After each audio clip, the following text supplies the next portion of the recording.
අයිබෝන් වාරණය කළ නොහැකි අදහස් ධාරණය කරනු පිණිස අදත් තීරණය ගැනීම සඳහා වන පූර්ණ නිදහස් ඔබ අභියස තබමින් අපි සූදානම් කොන්දේසි විරහිත ප්‍රශ්න කිරීම අදත් ආරම්භ කරන්න. අපි අද සූදානම් වෙන්නේ අපේ රටේ අධ්‍යාපනයේ හෙට දවස පිළිබඳව තීරණාත්මක තැනක ඉඳන් තීරණාත්මක සාකච්ඡාවක් ආරම්භ කරන්න. අපොස උසස් පෙළ විභාගයේ ප්‍රතිඵල නිකුත් වුණා. කොරෝනා වලින් පස්සේ අපේ රටේ අධ්‍යාපනයේ නැවතුම කොතන වෙයිද? බොහෝ දෙනෙක් අවිනිශ්චිතතාවයන් මෝදු කරගන්නමින් ඉන්නවා. ගිය අවුරුද්දේ සමහර විට පාසල් වලට දරුවන්ට යන්න පුළුවන්කම ලැබුණේ මාස 3කට ආසන්න කාලයක්. පාසල් වලට යන්න පුළුවන්. හැබැයි මාර්ගගත ක්‍රමවේදය තුල දරුවන්ට අධ්‍යාපනය ලබා දීම සිද්ධ කළා.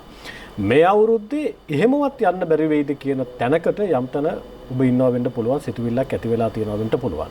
එක් තැනක ශිෂ්‍යත්ව විභාගය කොහොමද පවත්වන්නේ? දරුවන්ට ඒ සඳහා වන පූර්ව සූදානම තිබුණට පාසල් පද්ධතිය තුළ වන මාර්ගගත ක්‍රමවේදයේ ඔස්සේ අධ්‍යාපනය ලබා දුන්නට මේ පවතින ක්‍රමවේදයත් එක්ක පවතින තත්ත්වයත් එක්ක ශිෂ්‍යත්ව විභාගෙ තියන්න පුළුවන්. එතන අවශ්‍යතාවයක් තියනවාද? අනෙක් පැත්තෙන් අපොස සාමාන්‍ය පෙළ විභාගය, ඊට පස්සේ අපොස උසස් පෙළ විභාගය, මේ විභාග දෙක මාරු වීම පිළිබඳවත් කතා කරනවා. ඒ සියල්ල අතරතුර අධ්‍යාපනයේ පරිවර්තනයත් එක්ක නව ප්‍රතිසංස්කරණත් එක්ක අධ්‍යාපනයේ ප්‍රතිසංස්කරණ දරුවන්ට දරා ගන්න පුළුවන් වේද? ඒ ප්‍රතිසංස්කරණ කොච්චර කාල සීමාවකට වළංගුවද නිර්මාණය කරන්නේ?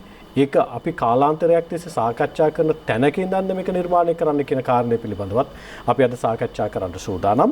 ඒ වෙනුවෙන් අපි බොහොම ගෞරවයෙන් ආරාධනා කළා අධ්‍යාපන අමාත්‍යාංශයේ ලේකම්තුමාට මහාචාර්ය කපිල පෙරේරා මැතිතුමන්ට. ආයිබෝන් ඔබතුමා. ආයිබෝන්. කාලයකට පස්සේ ඔබතුමා මුණ ගැහෙන්නේ සුබම දවසක් කියලා මම විශ්වාස කරන්නේ. මොකද දරුවෝ අපේක්ෂාවෙන් හිටියා උසස් පෙළ විභාගෙ ලියන්න පුළුවන් වේද කියලා. කොහොම නමුත් පරිසරය නිර්මාණය වුණා විභාගෙ ලියන්න.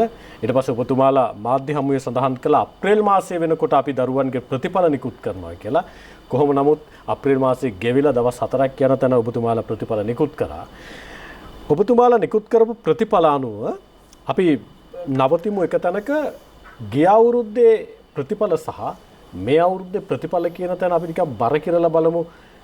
විභාගය සඳහා ඉදිරිපත් වෙච්ච දරුවන්ගෙන් සමත් වීමේ ප්‍රතිශතය සහ 2019 අවුරුද්දේ 2020 අවුරුද්දේ මොකක්ද තියෙන පරස්පරතාවය?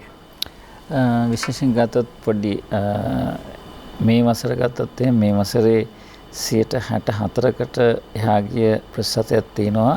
3,01,000 ගානක අපේක්ෂකයන් ඒ සංඛ්‍යාවෙන් 1,94,337ක් වගේ සංඛ්‍යාවක් සමත් වෙලා විශ්වවිද්‍යාලයට ආයුධම් කිරීම සඳහා සුසුකම් ලැබලා තියෙනවා. ඒ කියන්නේ 64%කට එහා ගිය. එතකොට අපේ පැරණි නිර්දේශය ගත්තොත් එහෙම 66.1ක දරුවන් ප්‍රමාණයක් සංඛ්‍යාත්මකව කිව්වොත් එහෙම 24,146කින් 15,960ක්.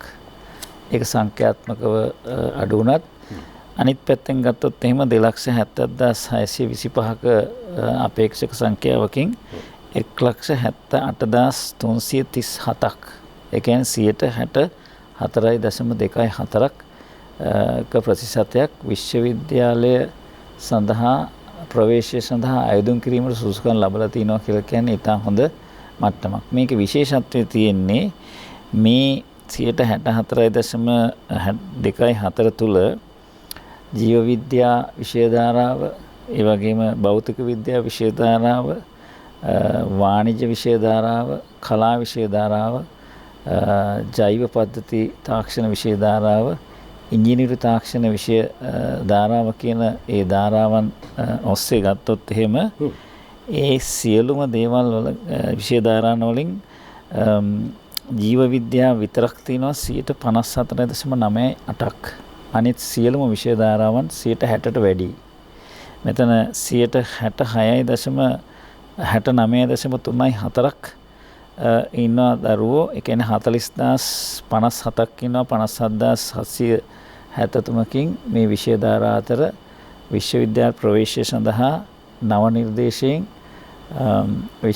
ආයුධම් කිරීමට සුසුකම් ලැබපු. ඒ කියන්නේ 70%කට ආසන්නයි. ඉතින් අනිත් පැත්තෙන් ගත්තොත් එහෙම පැරණි නිර්දේශයේ සුපුරුදු පරිදි ජීව විද්‍යා විෂය ධාරාවෙන් දරුවෝ 66.9 9ක්. ඒ කියන්නේ 5846ක්. ඒක නව විෂය නිර්දේශය කියන්නේ පළමුවන දරුවෝ දෙවෙනිවර. එතකොට 54.9.8යි. අනිත් එක ඒක සංඛ්‍යාත්මක 21614ක්. ඉතින් මේක හොඳ ප්‍රවණතාවයක්. මේ තිවිච්ච අභියෝගات එක්ක දරුවෝ හොඳ සමතුලිතතාවයක් තියෙනවා නව නිර්දේශයයි පැරණි නිර්දේශයයි අතර.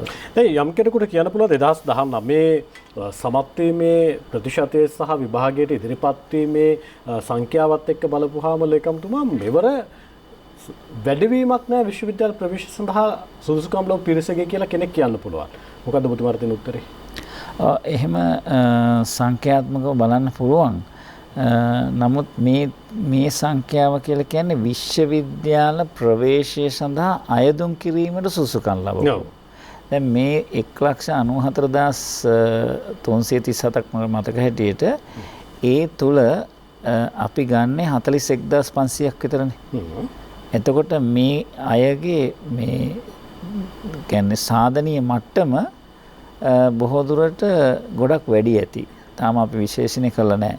ඒ නිසා 1,94,000 එහෙම නැත්නම් 64යි කියන එක මේ අවුරුද්දෙත් 2019 එක ගත්තොත් එහෙම මේ ප්‍රස්ථාතය සහ සංඛ්‍යාත්මක ගත්තොත් අඩුයි කියලා ඒ සංඛ්‍යාත්මක පෙවුනට ඒකේ ලොකු අඩුවීමක් නැහැ. නෑ උසස් පෙළ හදාරන දරුවන්ට විශ්වවිද්‍යාල ප්‍රවේශය සඳහා වන මාවත පුළුල් කරනවා කියලා කියවනේ. මේ තුල ඒක පුළුල් වෙලා තියෙනවද නැද්ද කියලා කෙනෙක් ප්‍රශ්නයක් කළොත් මොකක්ද කියන්නේ ලේකම්තුමා උත්තරේ? දැන් ඇත්තටම ගත්තොත් එහෙම අතිගරු ජනාධිපතිතුමා ජනාධිපති පදවිය ලැබපු ගමන්ම විශ්වවිද්‍යාල ප්‍රවේශය සඳහා සුදුසුකම් ලබන දරුවන් අතරින් විශ්වවිද්‍යාලයට ඇතුළත් කරගන්න සංඛ්‍යාව වැඩි කරනවා කියලා සෞභාග්‍ය දක්වන ඉදිරිපත් කරානේ. ඔව්. ඒ නිසා ශනිකව 31500ට අමතරව 10500ක් බඳවා ගැනීම සඳහා විශ්වවිද්‍යාල ප්‍රතිපාදන කොමිසම සභාව ප්‍රතිපත්තිමේ රාජ්‍ය තීරණයක් ගත්තා. ඒකත් එක්කම විශ්වවිද්‍යාලයට දරුවන් ඇතුළත් කිරීමේ අවස්ථාව 10,000කින් වැඩි වුණා. ඒක තමයි කරපු වෙනස. නිසා මේ දරුවෝ බොහෝ දුරට තවත් විෂය ධාරාවලට අපි බලාපොරොත්තු වෙනවා විශ්වවිද්‍යාලවල ඉඩහසර තිබුණොත් එහෙම මේ 10,500ත් වැඩි කරන්න. දැනටම ඊට පස්සේ නව විෂය නිර්දේශය සහ පැරණි නිර්දේශය අතර ඔබ දන්නවා ඒ ඉසෙඩ් අගය ගණනය කිරීමේදී තෝරා ගැනීමේ ක්‍රමවේදය අනුව අර 10,500ට වැඩිය තවත් දරුවන් අපිට වැඩි කරන්න වෙලා තියෙනවා. ඒ නිසා 42,000කටත් වැඩිය ගන්නවා. ඒක හොඳ දැන් මෙතන ඔබතුමාලා කියන කතාවත් එක්ක මෙවර ප්‍රතිඵලෙන් 1,94,297 දෙනෙක් විශ්වවිද්‍යාල ප්‍රවේශය සඳහා සුදුසුකම් ලැබලා තියෙන අයදුම් කරන්න. ඒ කියන්නේ අයදුම් කරන්න විතරයි. අයදුම් කරන්න විතරයි. එතනින් පස්සේ තෝරා ගැනීම කොහොමද සිද්ධ වෙන්නේ? එතනින් පස්සේ තෝරා ගැනීම සිද්ධ වෙන්නේ දැන් නව නිර්දේශයයි විශේෂ මේ පැරණි නිර්දේශය දෙක තියෙනවනේ. මේ දරුවෝ එක් විෂය ධාරාවට එක් විශ්වවිද්‍යාලවල තියෙන පාඨමාලාවලට පාඨමාලා තියෙනවා මතක හැටියට 103ක් තියෙනවා. ඒ කියන්නේ වෛද්‍ය විද්‍යාව, ඉංජිනේරු විද්‍යාව, ජෛව පද්ධති තාක්ෂණය, ඒ වගේම වාණිජ, කලා, ඊට පස්සේ භාෂාව ඔය ආදි වශයෙන් පාඨමාලා තියෙනවා 103ක් මට මතක හැටියට. අපි කියමු 100ට වැඩි කියලා.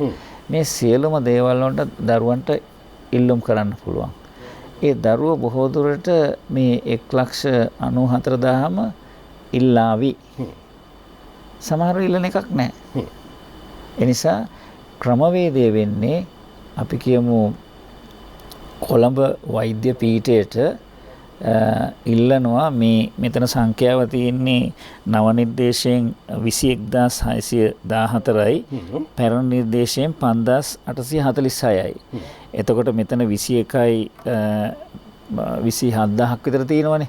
එතකොට මේ 27,000ටම පුළුවන් මේක ජීව විද්‍යාව කියලා කිව්වන් පස්සේ මේක ඒගොල්ලෝ දන්නවා. දැනට මේ ශිෂ්‍යෝ ප්‍රතිඵල ආපු ගමන්ම තමන්ගේ ඉසෙඩ් අගය පිළිබඳ හැදෑරීමක් තියෙනවා. ඒගොල්ලෝ ඔක්කොම හදලා තියෙනවා. ඒකට ඒගොල්ලෝ දන්නවා මගේ මේ ඉසෙඩ් අගයත් එක්කලා මා යන්නේ වෛද්‍ය පීඨයටද එහෙම නැත්නම් දන්ත වෛද්‍ය පීඨයටද. පශු වෛද්‍ය පීඨයටද? එහෙම නැත්නම් කොළඹ විශ්වවිද්‍යාලයේ හෝ ජයවර්ධන විශ්වවිද්‍යාලයේ හෝ පේරාදෙණි විශ්වවිද්‍යාලයේ හෝ යාපනයේ විශ්වවිද්‍යාලයේ මේ ජීව විද්‍යාවට පස්සේ තියෙන්නේ අර මේ බයෝ සයන්ස් කියලා තියෙන්නේ.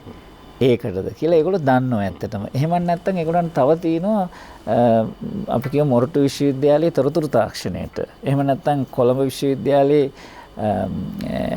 Colombo school of computing UCSC කියලා තියෙනවා. ඒකටද කියලා ඒගොල්ලෝ දන්නවා කොතනද අහුවෙන්නේ කියලා. අර අවිනිශ්චිතතාවයේ තියෙන අර අපි කියමු 1.6 1.6ට පල්ලෙහා තියුණොත් එහෙම ඒගොල්ලෝ පොඩ්ඩක් තියෙනවා. නමුත් ඒගොල්ලෝ ඔක්කොම දාලා බැලුවට පස්සේ ඒගොල්ලෝ දන්නවා මෙච්චර ප්‍රමාණයක් යනවා කියන එක. අපි ඉසිටිස්කෝ එක ගැන කතා කරමු. ඒක ටිකක් ගැඹුරින් කතා කරන්න ඕන කාරණාවක්. මේ වෙලාවේ දරුවෝත් අපේක්ෂාවෙන් ඉන්න කාරණාවක්. දැන් ඔබතුමාලා මෙවර අපේක්ෂා කරපු මේ කොවිඩ් තත්ත්වයත් එක්ක අපේක්ෂා කරපු ප්‍රතිඵලයේද මේ අපොසස් පෙළ විභාගේ ලැබිලා තියෙන්නේ? ඔව් ඇත්තටම ගත්තොත් එහෙම ප්‍රතිඵලය ගත්තොත් එහෙම සංසදානක කියන්නේ අවුරුදු ගානකට ගත්තොත් මේකේ ලොකු වෙනසක් වෙලා නැහැ ඇත්තටම. ඇත්තටම හොඳයි.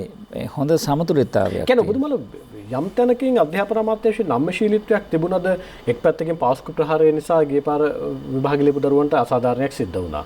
කොරෝනා නිසා අසාධාරණයක් සිද්ධ වුණා. යම් කිසි නම්‍යශීලීත්වයක් තිබුණද විභාගයෙන් දරුවන්ට දෙන බර අවම කරන්න. එහෙම නැහැ. ඒක සාමාන්‍යයෙන් අපේ රටේ තියෙන ප්‍රමිතිගත විදිහට ඔබතුමාලා මෙවර ගිය පාර විභාගේ පැවැත්වුවේ. ඔව් ඇත්තටම ගත්තොත් එහෙම අපස උසස් පෙළ විභාගය කියලා කියන්නේ ජීවිතයේ කඩයිම. එතකොට මේකේ මේ අවුරුදු 13ක් පුරා මේ දරුවෝ ඉගෙන ගන්නවානේ. ඒ නිසා මේකේ தত্ত্বය ප්‍රමිතිය බාල කරන්න බෑ, අඩු කරන්න බෑ. ඒ தত্ত্বය ඒ විදිහටම තියාගෙන තමයි විභාග පැවැත්වුවේ. ඒ වගේම ප්‍රශ්න පත්‍ර මේ උත්තර පත්‍ර බැලීම සිදු කරෙත් ඒ ප්‍රමිතියටම තමයි. එනිසා මේ නම්‍යශීලීත්වයක් ඔබතුමාලගේ තිබුණේ නැහැ.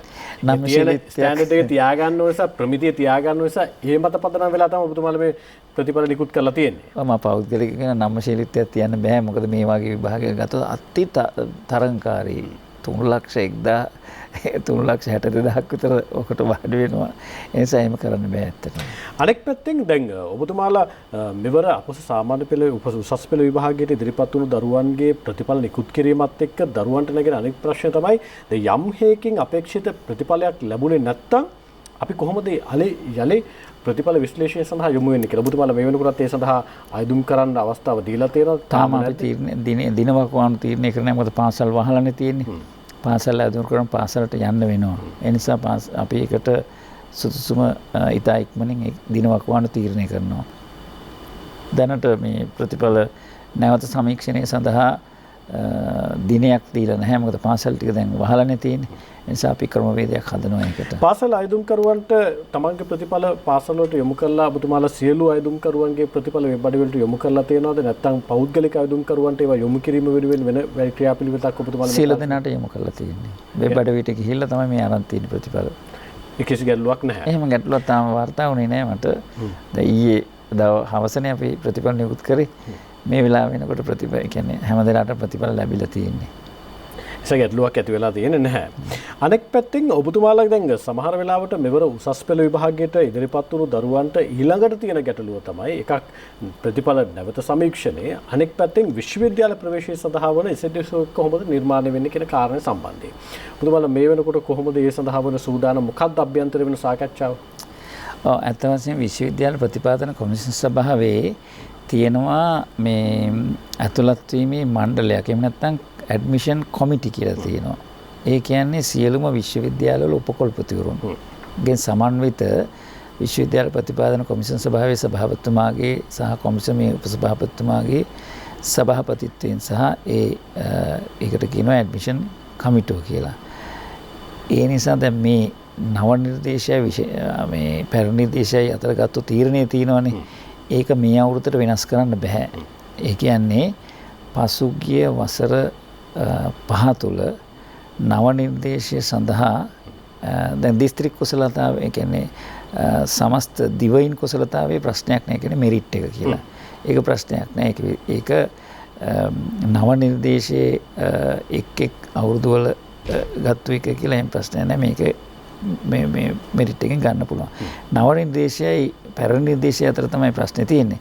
එතකොට පසුගිය අවුරුදු 5 තුල බොහෝ දුරට මේ අවුරුදු 2019 ගනි එන්නේ තීරණය තමයි තියෙන්නේ. වෙනසකට තියෙන්නේ 2019 18 17 16 15 කියන මේ වසර පහේ දිස්ත්‍රික් කුසලතාවයේ නව නිර්දේශයෙන් අපි කියමු කළුතර දිස්ත්‍රික්කයෙන් එක් ඔය පහට ගිය එකේ මේ කියන්නේ සමස්ත ඓක්‍ය අරගෙන පහෙන් බෙදලා එන්නේ ඒ සංඛ්‍යාව තමයි ගන්න තීරණය කරලා තියෙන්නේ. ඒක තමයි ගිය වසරේ ගත්තේ.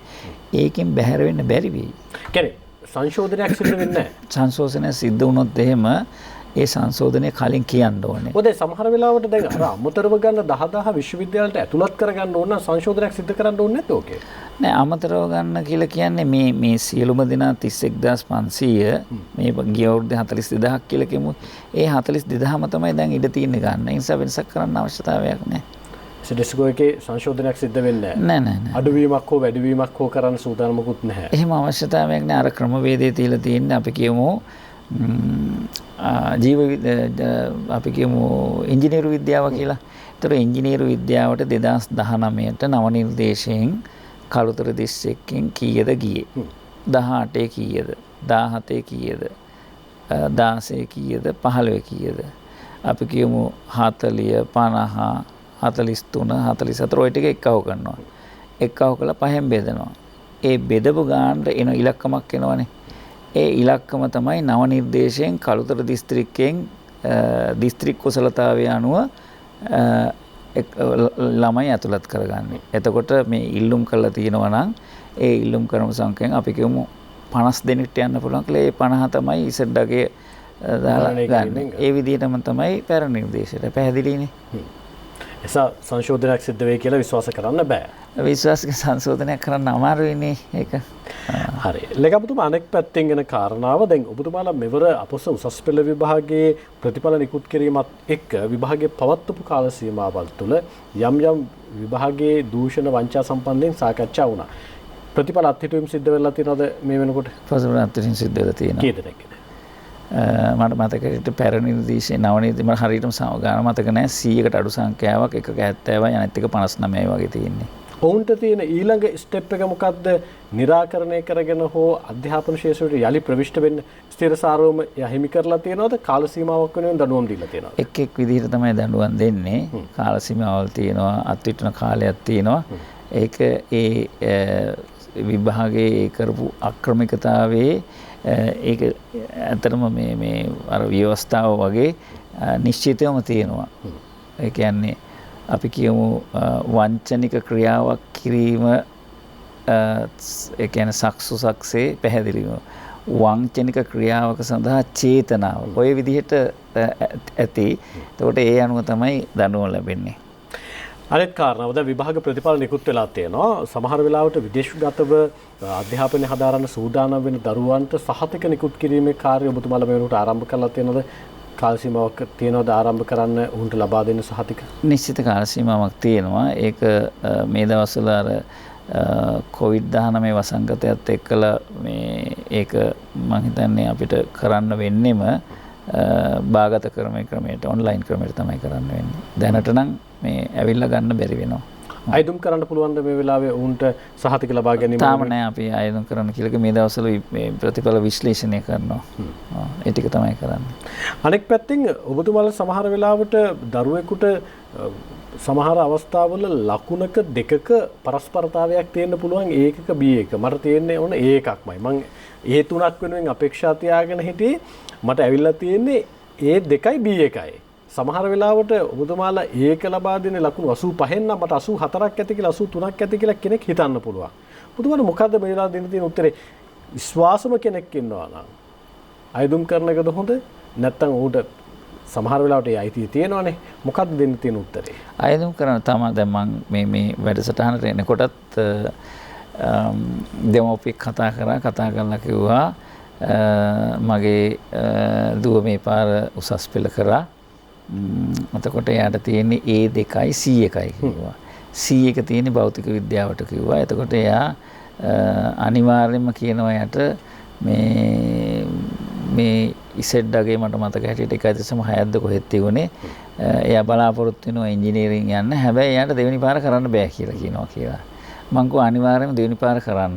මොකද විශ්වවිද්‍යාලයට ඉංජිනේරු පීඨයට යනකොට භෞතික විද්‍යාව, රසායන විද්‍යාව සහ සංයුක්ත ගණිතය කියන ඒ සියලුම දේවල් ඒගොල්ලන්ට ඕනි වෙනවා. ඒ නිසා නිකන් ඉන්නවට වැඩිය හොඳයි මේක තවදුරටත් පුනරීක්ෂණයක් වෙනවා ඉබේම. ඒක ඉතින් හොඳයි. එතකොට පළවෙනි වසරට මේ පාරෙම යන්න පුළුවන් වුණොත් එහෙම ඉංජිනේරු පීඨයකට ඒක කිසි ගැටලුවක් නෑ. ඒක කවදාකවත් අහක යන්නේ නෑ. තවත් කෙනෙක් එක මේක මේ තීරෝ වෙනවා තමගේ මේ අර ඇනලිටිකල් ස්කිල් කියන එක කොහොමත් ගිය පාරට වැඩිය හොඳට අද අනිවාර්යයෙන්ම ඒ තුනක් ගන්න පුළුවන් කියන විශ්වාසය මගේ තියෙනවා කියලා. මොකද සාමාන්‍යයෙන් මම බැලුවාම B1යි C2යි ගත්ත ළමයි සමහරවිට A1යි B2 ගන්නවා. නැත්නම් A2යි B1 ගන්නවා. නැත්නම් ඒ තුනක් ගන්නවා. ඔබතුමාගේ අධ්‍යයනය අනුව ඔබතුමාගේ තියෙන විශ්ලේෂණය අනුව ඔබතුමාගේ තියෙන හැදෑරීම අනුව ප්‍රතිඵල නැවත සමීක්ෂණයේ සමස්ත කාර්ය තුල අවුරුදු වලින් ගත්තොත් එහෙම 2019 නැවත සමීක්ෂණය කළොත් ඇවිල්ලා තියෙන ප්‍රතිඵලය වැඩි වෙලා තියෙනවද අඩු වෙලා තියෙනවද? බොහෝ දුරට පොඩි ප්‍රතිශතයක් වැඩි වෙලා තියෙනවා. වැඩි වෙලා තියෙනවා. ඒ කියන්නේ ළමයිගේ පැත්තෙන් සුබදායි යලි ප්‍රතිඵල සමීක්ෂණය වෙනුවෙන් නයිද? මම ප්‍රශ්නෙට ඉස්සර උත්තර දෙන්න ඉස්සර වයිතර ඔබතුමාන්නේ. ඔව් අනිවාර්යයෙන්ම නැවත සමීක්ෂණයට ඉල්ලන්න. ඒක තමයි යම් තැනකදී ඔබට තෘප්තිමත් භාවයක් නැත්නම් ඔබට ඇවිල්ලා තියෙන ප්‍රතිඵලය පිළිබඳව ඔබට කරන්න තියෙන හොඳම දේ. නේ? අනෙත් කාරණේ තමයි ආරම්භයේදී මම වැඩසටහනේ මේ පිළිබඳව සඳහන් නොකළේ. මේ සඳහන් කරන්න ඕන තැන මේ තැන හින්දා මෙවර උසස් පෙළ විභාගයේ දිවයිනේ ප්‍රථම ස්ථාන ටික ලබාගෙන තියෙන ගණිතාංශයෙන් ධනරාජ් සුන්දරබවන් චාවකච්චිරි හින්දු විද්‍යාලයේ යාපනය, ඊට පස්සේ කලා විෂය ධාරාව චමල්කා සෙව්මිනේ ප්‍රෙස්බිටේරියන් බාලිකා විද්‍යාලයේ දෙහිවල, වාණිජ්‍ය විෂය ධාරාව අමන්දි මන්දනායක සංගමිත්තා බාලිකා විද්‍යාලයේ ගාල්ල, ඊට පස්සේ ජෛව පද්ධති තාක්ෂණයේ සුසිකා සඳසරා හොරන් තක්ෂිලා විද්‍යාලය, ඒ වගේම ඉංජිනේරු තාක්ෂණයේ අවිෂ්ක චානුක හොරන් තක්ෂිලා විද්‍යාලයේ අපි සුබ පැතුම් එකතු කරනවා. මේ විශිෂ්ටයන් බිහිවීම පසුගිය වසරවල ඊට කලින් වසරවල විශිෂ්ටයන් බිහිවීමත් එක්ක සංසන්දනය කරද්දී දිවෙන පුරාම වාර්තා වෙනවා. ඒකට සමහරලාට ඔබතුමාලා අර පාසලෙන් එළියට ඇවිල්ලා කොරෝනා තත්ත්වයට එක්ක මාර්ගගතව ලබා දීපු අධ්‍යාපනයේ ප්‍රතිඵලයක් කියලා කෙනෙක් කිව්වොත් ඔබතුමාට තියෙනවද පැහැදිලි කිරීමක්? ඒකේ සාර්ථකත්වයක්ද නැත්නම් එහෙම දෙයක් නෙවෙයි දරුවන්ගේ දක්ෂතාවයක්? මේක නිල ප්‍රකාශයක්ද මේක? ඔව්. ඔබතුමාලා වාර්තාවක්. අධ්‍යාපන විභාග දෙපාර්තමේන්තුව සමස්ත ජනතුමාගේ? ඔව්. මේ තමයි දාලා තියෙන්නේ ඔබතුමාලාගේ donets.lk වෙබ් අඩවියේ විසින් ප්‍රතිඵල ලබා ගන්න පුළුවන් කියන කාරණේ සම්බන්ධයෙන් මාධ්‍ය වාර්තාවක් තියෙන්නේ. මම මෙහෙම කියන්නම්. ඔය ප්‍රතිඵලය ගැන නෙවෙයි. මොකද ඕක මම දන්නේ. මොකද මම විභාග කොමසාරිස් ජෙනරාල්තුමාගෙන් අද උදේ ඒ කියන්නේ ඔබතුමා කියන්නේ මේ වාර්තාව මේ මම කියපු කාරණේ වැරදි කියලාද? ඔබතුමා වැරදි කියලා කියන්නේ මට ඕනේ මේක හොයාගත්තු මේ මූලාශ්‍රය කොහෙන්ද කියන එක ඔබතුමා කිව්වට මේ මාධ්‍ය වාර්තා කරලා තිබුණානේ. ඒක තමයි මාධ්‍ය තමයි වාර්තා කරන්නේ. මොකද ඇත්තටම මම අද උදේත් මේක පිළිබඳව සාකච්ඡා කරාම විශේෂයෙන් මේ විභාග කොමසාරිස් ජෙනරාල්තුමාගේ මතය උනේ අපි මේක ප්‍රතිපත්තියක් විදිහට 1 2 3 ඒ ටික කියන්නේ නැහැ කියන එක. ඉතින් ඔබතුමාලා ප්‍රතිඵල සටහනේ දාලා තියෙනවානේ දෙවෙනි ප්‍රථම ස්ථානයේ, ඊට පස්සේ දිස්ත්‍රික්කයේ ප්‍රථම ස්ථානය කියලා ඔබතුමාලා දාලා තියෙනවානේ. ඔව් ඒක ගන්න පුළුවන්. නමුත් අපි විභාග කොමසාරිස් ජෙනරාල්තුමාගේ අස්සනින් හෝ අධ්‍යාපන ලේකම්ගේ අස්සනින් නිකුත් කරන්න ඒක අත්සනින් නිකුත් නොකළත් ඉතින් ඔබතුමාලා වෙබ්සයිට් එකේ දාන්නේ නිල ප්‍රකාශයක් නේ, නිල සටහනක්. ඒක ප්‍රශ්නයක් නෑ. දැන් ওই විදියට තියෙනවා. මම ඒක නෙවෙයි ප්‍රශ්නේ. දැන් මට ප්‍රශ්නෙට උත්තර දෙන්න තියෙන්නේ මේකේ කොවිඩ් තත්ත්වය තුල දරුවෝ මේ විශ්ලේෂණාත්මක ගවේෂණාත්මක අධ්‍යාපනය කියන්නේම ගවේෂණයක් නේ. ඒ නිසා ඔව් උත්තරේ ඔව්. මොකද මේ ඔබ ශිෂ්‍යත්ව ප්‍රතිඵලය වුණත් දැක්ක මම විශ්වාස කරන දේ තමයි මෙච්චර අභියෝග මැද්දේ මෙච්චර මානසික පීඩාවන් මැද්දේ ඒ කියන්නේ 2019 පාස්කු වලට බාධා විඳපු දරුවෝ එතකොට මේ 2020 මාර්තු මාසයේ ඉඳලා කොවිඩ් කියන කවදාකවත් අපි අත්දැකපු නැති තත්ත්වයන් තුළ පාසල් වල කවදාකවත් අපි මාර්ගගත දුරස්ත මේ WhatsApp ඒ හරහා උදේ පාන්දර රෑ එහෙම කළා මේ ඉගෙනගත්තු ළමයින්ගේ ප්‍රතිඵලය දිහා බැලුවාම මම විශ්වාස කරනවා මේ ගොඩක් තමන් ස්වයං අධ්‍යාපනයක්. ඒ කියන්නේ විචාරශීලීව යම් දෙයක් පිළිබඳව කුතුහලයෙන් මම කරේ නම් මේ සුද්ධ ගණිතය, ව්‍යවහාරික ගණිතය, භෞතික විද්‍යාව, රසායන විද්‍යාව මේදී අධ්‍යාපනය කියලා කියන්නේම ඇයි මේක මෙහෙම කියන එක තර්කානුකූලව සිතන්න ගොඩාක් අවකාශ ලැබුණ ළමයින්ට. ඒ කියන්නේ පාරේ රස්තියාදු වෙන්නේ නැතුව ගෙදර වෙන කරන්න දෙයක් ඇත්තෙම නෑනේ. විභාගයට ඉදිරිපත් විය යුතුයි කියන නිශ්චිත ඉලක්කය තියෙනවා. ඒ නිසා මේ පිළිබඳ බය තියෙනවා. නිසා මම අන්න ඒ වගේ පුද්ගලයෙක්. මට හොඳට මතකයි. මම ඒ වගේ පුද්ගලයෙක් නිසා තමයි මම විශ්වාස කරන්නේ මේකෙන් මේ ප්‍රතිඵල දිහා බැලුවට පස්සේ මේ සමස්ත තුලනයක් තියෙනවා ළමයින්ගේ. අපි බලමු මේ කොහොමද මේ ඩිස්ට්‍රිබියුෂන් එක කියලා. ඒක බලලා කියන්න පුළුවන්. නමුත් මම විශ්වාස කරනවා ඒක එහෙම වුණා කියලා. කියන්නේ මාර්ගගත ක්‍රමය තුළ යම් සාධනීය ජයග්‍රහණයක් තියෙනවා. ක්‍රමය නිසා නෙමෙයි දැන් මේ ළමයා සමස්තයක් විදිහට ගත්තම ළමයාගේ තියෙන හැදෑරීම සහ විමර්ශනය පිළිබඳව වෙන යොමු ඒ කියන්නේ වීමත් දැන් එක්ක අපි කියමු මේ ළමයා පාසලටත් යනවා. එතකොට ඉතුරු කාලයත් අධ්‍යාපනයක යෙදෙනවා. පාරේ බස් එකේ යන්නේ. නමුත් අර මෙයාට සිත මේ ගොඩාක් නිදහස තියෙනවනේ. එතකොට මාර්ගගත ක්‍රමය කියන එකට වැඩිය තමාට පොත් පරිශීලනය කරලා කියවලා තනියෙන් ගණන් හදලා අවශ්‍ය නම් අර මාර්ගගත ක්‍රමයෙන් මේ යම්කිසි උපකාරයක් අරගෙන එහෙම නැත්නම් වෙබ් අඩවියකට ගිහිල්ලා බලාගෙන තමන්ම ස්වයං පුනරීක්ෂණයක් කළා කියන්නේ තර්කානුකූලව කුතුහලයට පිපාසයට පිළිතුරක් තමා විසින්ම සොයාගත්තා කියන එක තමයි හොඳම අධ්‍යාපනය. එහෙම නැතුව වෙන කෙනෙක් කියන එකක් කටපාඩම් කරනවට වැඩිය මේකේ ප්‍රතිඵලය දිහා බැලුවොත් එහෙම මම හිතන්නේ සෑහීමකටපත් වෙන්න පුළුවන් ඒ කාරණේ කියන එක. හැබැයි මේකෙන් කියන්නේ නැහැ මේක තමයි හොඳම ක්‍රමය කියන එක. අනෙක් පැත්තෙන් දැන් අපොස උසස් පෙළ විභාගයේ කොවිඩ් වසංගතය හමුවේ අභියෝගාත්මකව පැවැත්වුවා ප්‍රතිඵල නිකුත් වෙලා තියෙනවා. අපොස සාමාන්‍ය පෙළ විභාගයත් පැවැත්වුවා ප්‍රතිඵල නිකුත් වෙන්නට නියමිතව තියෙනවා. අනෙක් පැත්තෙන් ඉස්සරහා තියෙන ශිෂ්‍යත්ව විභාගය මේ සම්බන්ධයෙන් වන සූදානම ඒත් එක්කම මේ පවතින තත්ත්වය තුළ ඔබතුමාලා මේ අවුරුද්දේ පාසල ආරම්භ කරා. ඒත් එක්කම පාසල ආශ්‍රිතවත් කොරෝනා පොකුරු බිහි වෙන්න පටන් ගත්තා. පාසල ආයි වැහුවා. හැබැයි දැන් තියෙන්නේ අවිනිශ්චිතතාවයක්. අසලස ඉන්දියාව දිහා බලපුවාම අපේ රටත් ඒ තැනට යයිද? එතන ඉඳන් පාසල් පද්ධතියට මොකක් වේද කියන කාරණය පිළිබඳව දෙමව්පියන්ගේ ලොකු බයක් තියෙනවා. දරුවන්ගේත් අවිනිශ්චිතතාවයක් නිර්මාණය වෙලා තියෙනවා. ලක්ෂ 43කට ආසන්න පාසල් දරුවන් වෙනුවෙන් මේ වෙලාවේ අධ්‍යාපන අමාත්‍යාංශය අරගෙන තියෙන තීරණය මොකක්ද? ඔබ ගත්තු මේ ප්‍රශ්නය ඉදිරිපත් කරන්න ඉස්සෙල්ලා කිව්වේ අපි ශිෂ්‍යත්ව විභාගයේ ප්‍රතිඵල නිකුත් කරා. අපස උසස් පෙළ විභාගයේ ප්‍රතිඵල නිකුත් කරා. මට පොඩි අවස්ථාවක් දෙන්න. අපස සාමාන්‍ය පෙළ. සාමාන්‍ය පෙළ මට අභියෝගයක් තියෙනවා. අභියෝගයක් මට ඉදිරිපත් කරලා තියෙනවා විභාග කොමසාරිස්තුමා. ඒ අභියෝගය තමයි රටේ දරුවන්ගේ අප සාමාන්‍ය පෙළ විභාගයේ තියලා උත්තරපත්‍ර පරීක්ෂා කරලා තියෙන්නේ. නමුත් සෞන්දර්ය විෂයන් සඳහා ප්‍රායෝගික පරීක්ෂණය තියෙනවා. මේ ප්‍රායෝගික පරීක්ෂණය ඔබට මතක ඇති මේක දැන් අපි අද තමයි තියන්න කියලා තියුනේ ප්‍රායෝගික පරීක්ෂණ සඳහා ඒ විද්වත් මණ්ඩලයට දැනුවත් කිරීම. එතකොට මැයි මාසේ 18 වෙනිදා ඉඳලා 27 වෙනිදා ඉඳලා තමයි අපි මේ ප්‍රායෝගික පරීක්ෂණ 3 ලක්ෂ ගාණක් වෙච්ච අයදුම්කරුවන්ට 7 ලක්ෂ ගාණක් හිටියා 3 ලක්ෂ ගාණකට අපිට කරන්න තියෙනවා මේක. චිත්‍ර සංගීතයේ නැටුම්. එතකොට 3 ලක්ෂ ගානකට දිවෙනු පුරා කරන්න තියෙනවා. එතකොට මේක දිනවක අනුගාගෙන තියෙන්නේ මේ 18 වෙනිදා ඉඳලා. දැන් මේක කරන්න විදිහක් නැහැ. ඔව්. ඒ කියන්නේ ප්‍රතිඵල නිකුත් කිරීම ප්‍රමාද වෙනවා. දැන් මේක අවස්ථාවක් කරගන්නවා මේ ඔබගේ තීරණයේ වැඩසටහනම මම කල්පනා කරා දැන් ඔබට මතක ඇති විභාග කොමසාරිස් ජෙනරාල්තුමා තීරණයක් ගත්තා මේ දේ කරන්න ඒ පාසලේදී කරපු අපි කියමු චිත්‍රවලට කරපු අභ්‍යාස තියෙනවනේ. ඒ අභ්‍යාස වලින් එන ප්‍රතිඵලය අරගෙන ඒක ගණනය කරන්න ප්‍රායෝගික පරීක්ෂණයක් නොතියා. මොකද කොවිඩ් තත්ත්වය නිසා. හැබැයි ඒක අපිට මේ ගොඩාක් විරෝධතා නිසා අතරමඟ නවත්තන්න වුණා. දැන් මා ඉදිරියේ තියෙන අභියෝගය තමයි මේක ඒ විදිහට කරනවද නැවත කළා මේ විභාග ප්‍රතිඵල ටික දෙනවද? එහෙම නැත්නම් මේ නැවත ප්‍රායෝගික පරීක්ෂණ කරන්න පුළුවන් වාතාවරණයක් එනකන් බලන් ඉන්නවද කියන.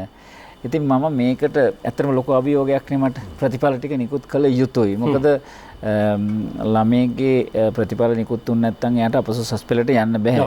නිසා මම කල්පනා කරා මේකට සමීක්ෂණයක් කරන්න. මොකද 3 ලක්ෂයක් තියෙන මේ 3 ලක්ෂයට මම හිතාගත්තා ඒ සමීක්ෂණයක් කළ කියන්නේ මේ නැත්තම් බෑනේ කරන්න සමීක්ෂණයක් කියලා කියන තොරතුරු ටික ගන්න මේකටද කැමති මේකටද කැමති කියලා.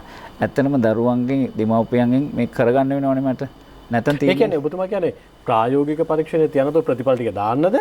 ප්‍රායෝගික පරීක්ෂණ කරලා ප්‍රතිඵල දාන්නද? ඔව් ප්‍රායෝගික පරීක්ෂණ නොකර නෙවෙයි.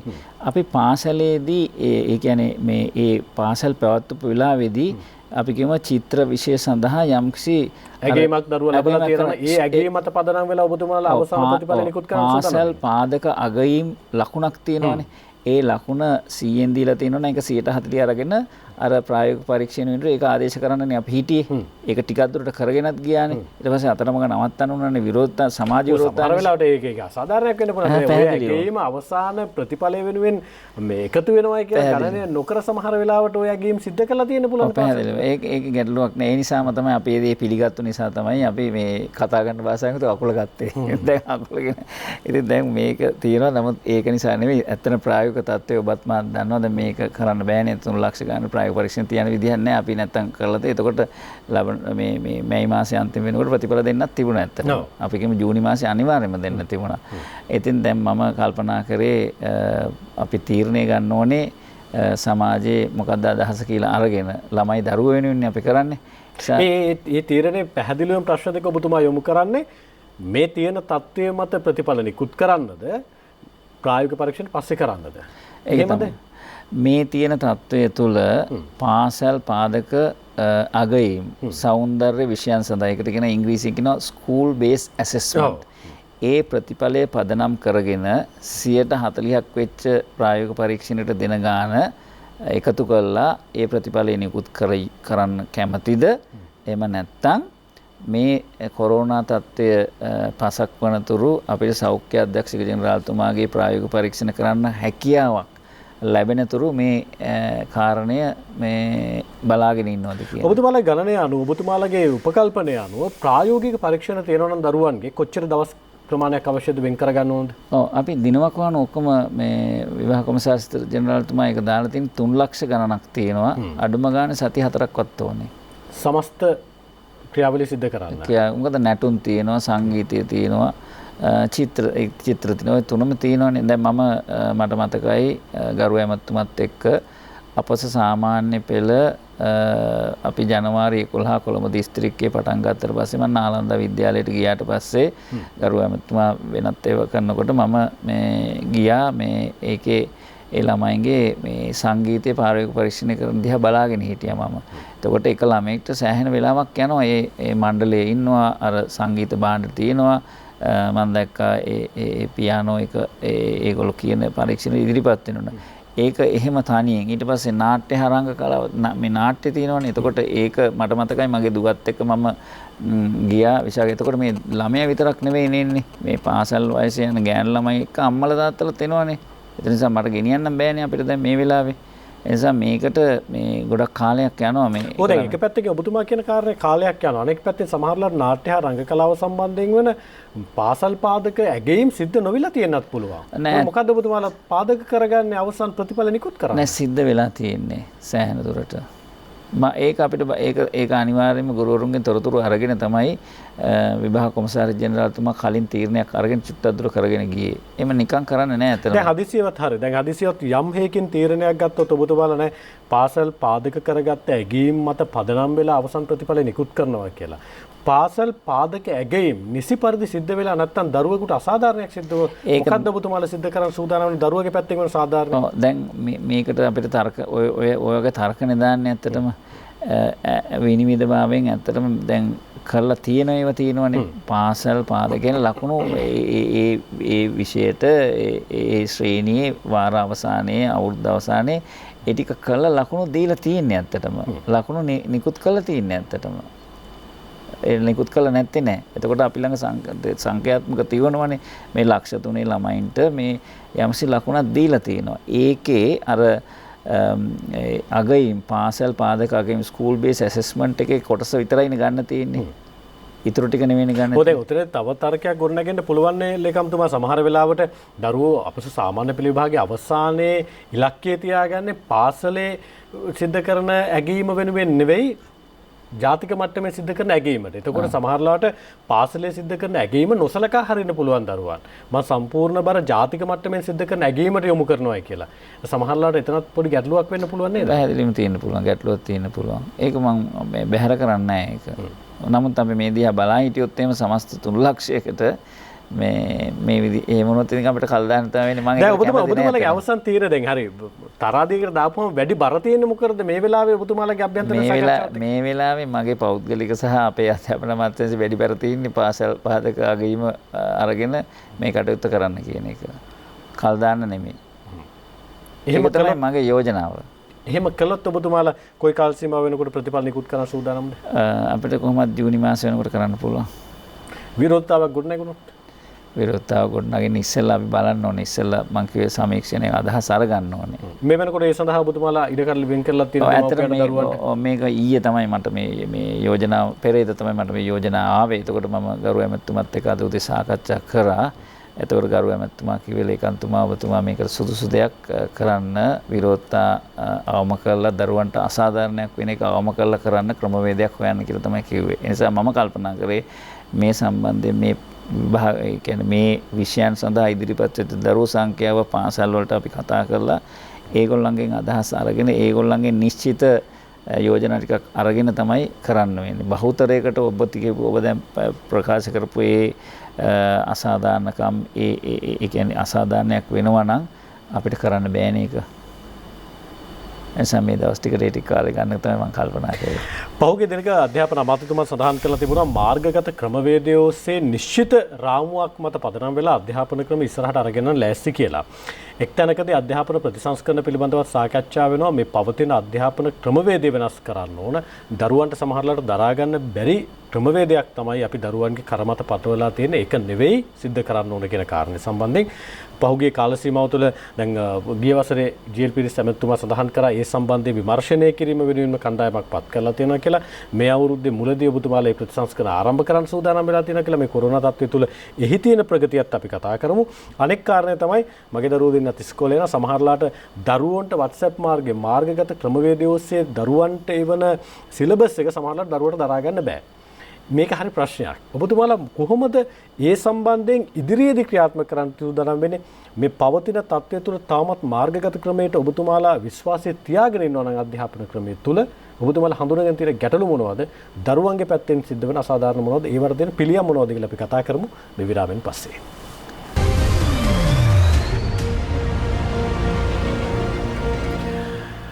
අපි අලෙත් තීරණය සමගින් අධ්‍යාපන අමාත්‍යාංශයේ ගරු ලේකම්තුමා මහාචාර්ය කපිල පෙරේරා මැතිතුමන් එක්ක අපි තීරණය වැඩසටහනේ ඉන්නේ. විරාමයට ගියේ අපි ඔබට සඳහන් කරපු පරිදිම නවතින තැනත් සඳහන් කරලා මේ පවතින තත්ත්වය තුළ අධ්‍යාපන ප්‍රතිසංස්කරණ කොයි පැත්තටද ඔබතුමාලා යොමු කරන්න සූදානම් වෙන්නේ කියන කාරණේ සම්බන්ධයෙන් මෑතකදීම කියපු කතාව තමයි ඔබතුමාලා අපොස සාමාන්‍ය පෙළ විභාගයේ පවත්වපු කාල සීමාව උසස් පෙළ විභාගයේ පවත්වපු කාල සීමාවට අන්තර්ග්‍රහණය කරනවා. උසස් පෙළ විභාගයේ පවත්වපු කාල සීමාව සාමාන්‍ය පෙළ පවත්වපු කාල සීමාවට අරගෙන යනවා. අගෝස්තු දෙසැම්බර් මාරු කරනවා. ඇයි එහෙම කරන්නේ? ඔව්. මේකට උත්තරේ දෙන්නම්.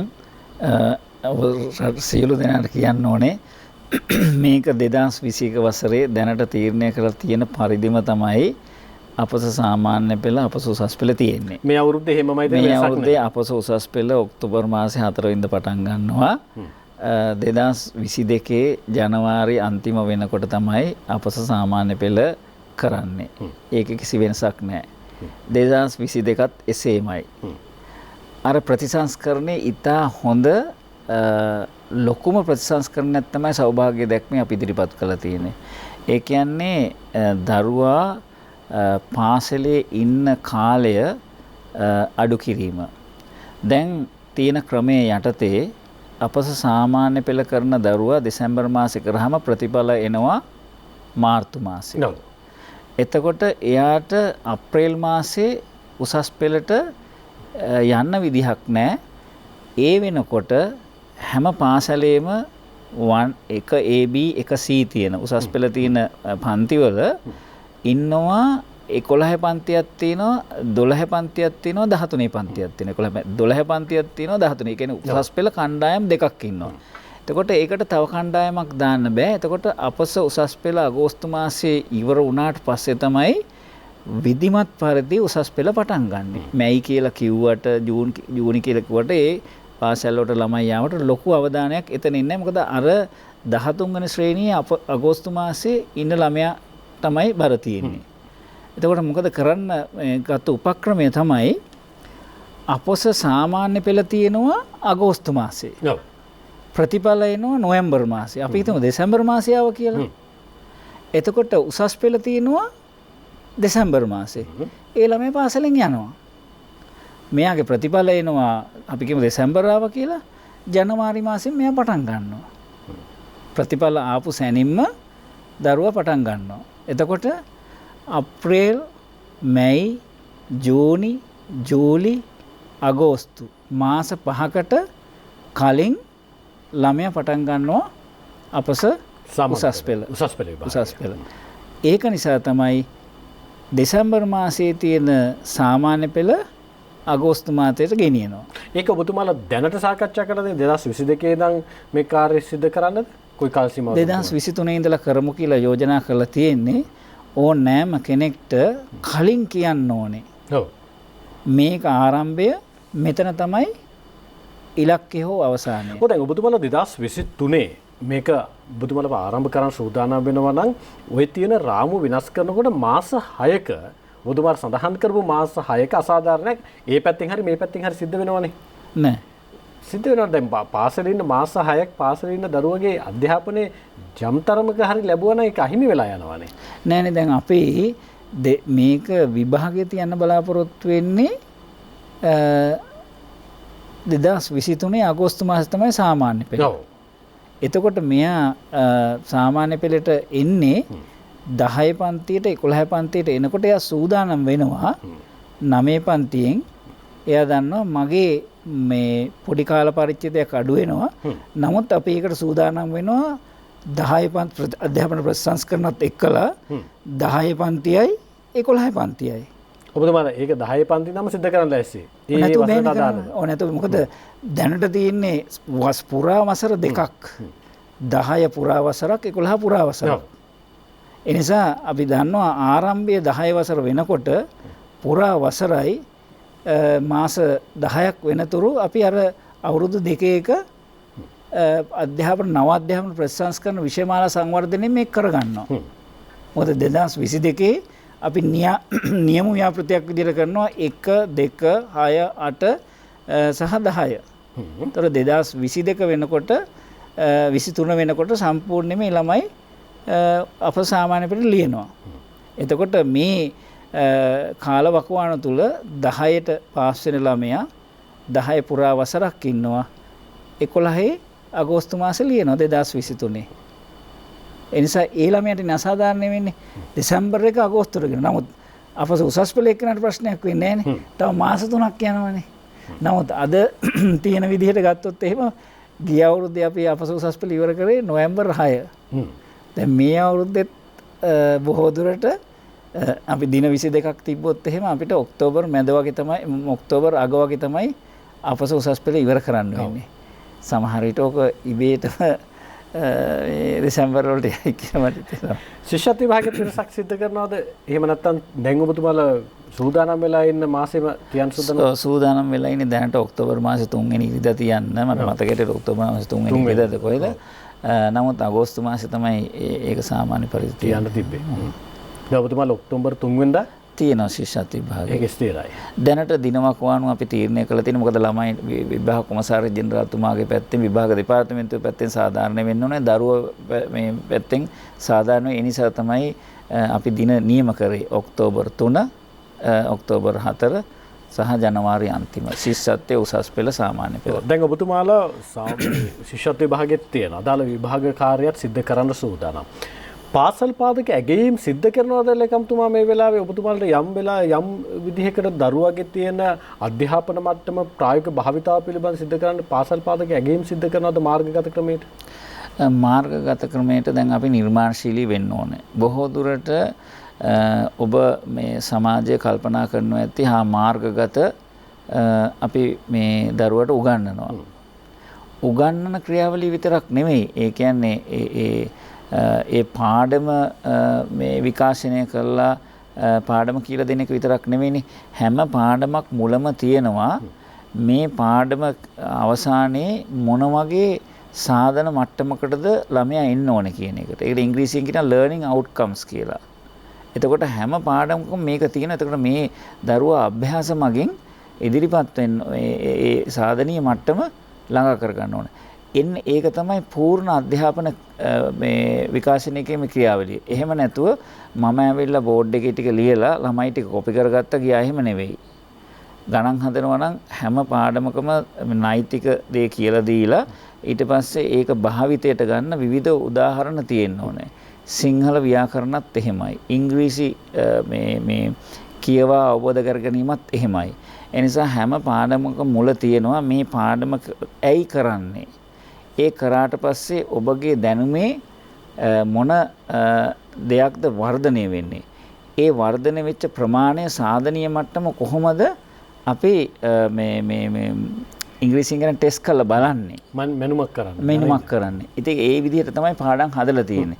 ඒ නිසා දුරස්ත මාර්ගගත ක්‍රමයේ ඔස්සේත් අපි ඒක දැන් කරන්න ඕනේ.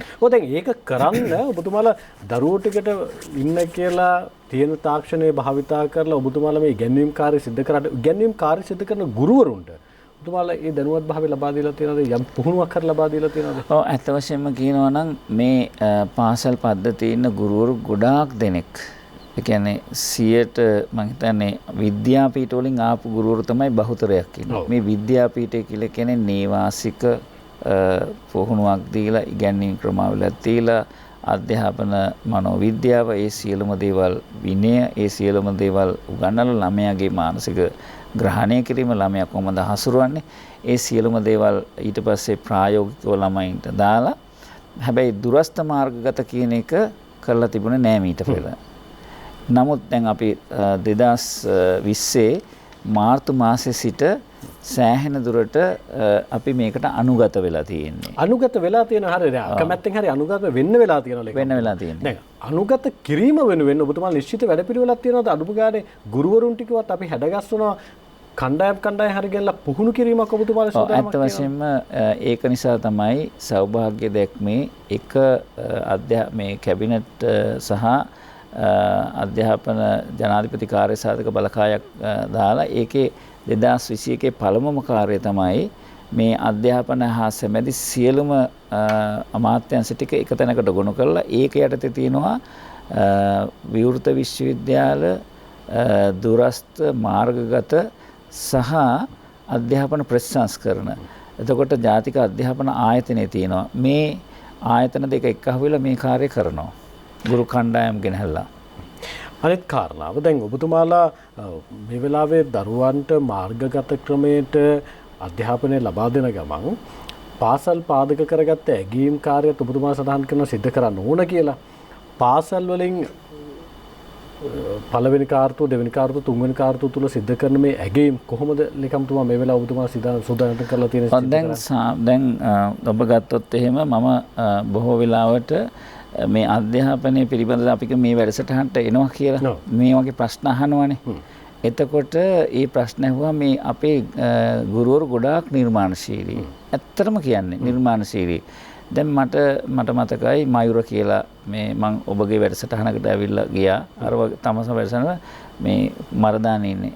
කිව්වා ලේකම්තුමා මම පෙන්නන්නම් මම කොහොමද මේ ඔය මේ සෞන්දර්ය විෂයන් මේ මාර්ගගත ක්‍රමය ඔස්සේ කරන්න කියලා. ඒගොල්ලෝ නිර්මාණශීලීව ඒවා කරලා තියෙනවා. ඒ වගේම අපේ 2,42,000ක් වෙන ගුරු බවතුන් ඉන්නේ ගුරු මෑණිවරුන් ගුරු පිරිවෙන්.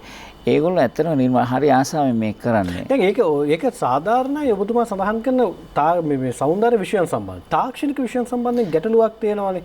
දැන් එහෙම කරන්න බැරි විෂයන් තියෙනවානේ ලේකම්තුමා. ඔව් දැන් ඇත්තටම ගත්තොත් එහෙම අපිට ඒක එහෙමම කියන්න එපා. අද තියෙන වර්තමාන තත්ත්වය තුළ ඔබ බලන්න මට මතකයි ස්ටැන්ෆර්ඩ් විශ්වවිද්‍යාලය අද ඊයේ නෙවෙයි කොවිඩ් කාලේ නෙවෙයි ඒ ස්ටැන්ෆර්ඩ් විශ්වවිද්‍යාලයේ ඔය තාක්ෂණ විෂය, ඒ කියන්නේ ගෑස් ටර්බයිනයක් ප්‍රායෝගික පරීක්ෂණය කරනවා ස්වීඩන්නේ ස්ටොක්හෝම් යුනිවර්සිටි එකේ.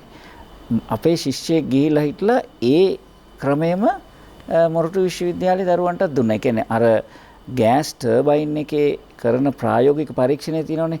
ඒක කරන්නේ ඇමරිකාවේ කැලිෆෝනියා විශ්වවිද්‍යාලයේ ස්ටැන්ෆර්ඩ් විශ්වවිද්‍යාලයේ මේ තර්මෝඩයිනමික්ස් ලැබ් එකේ කරන්නේ.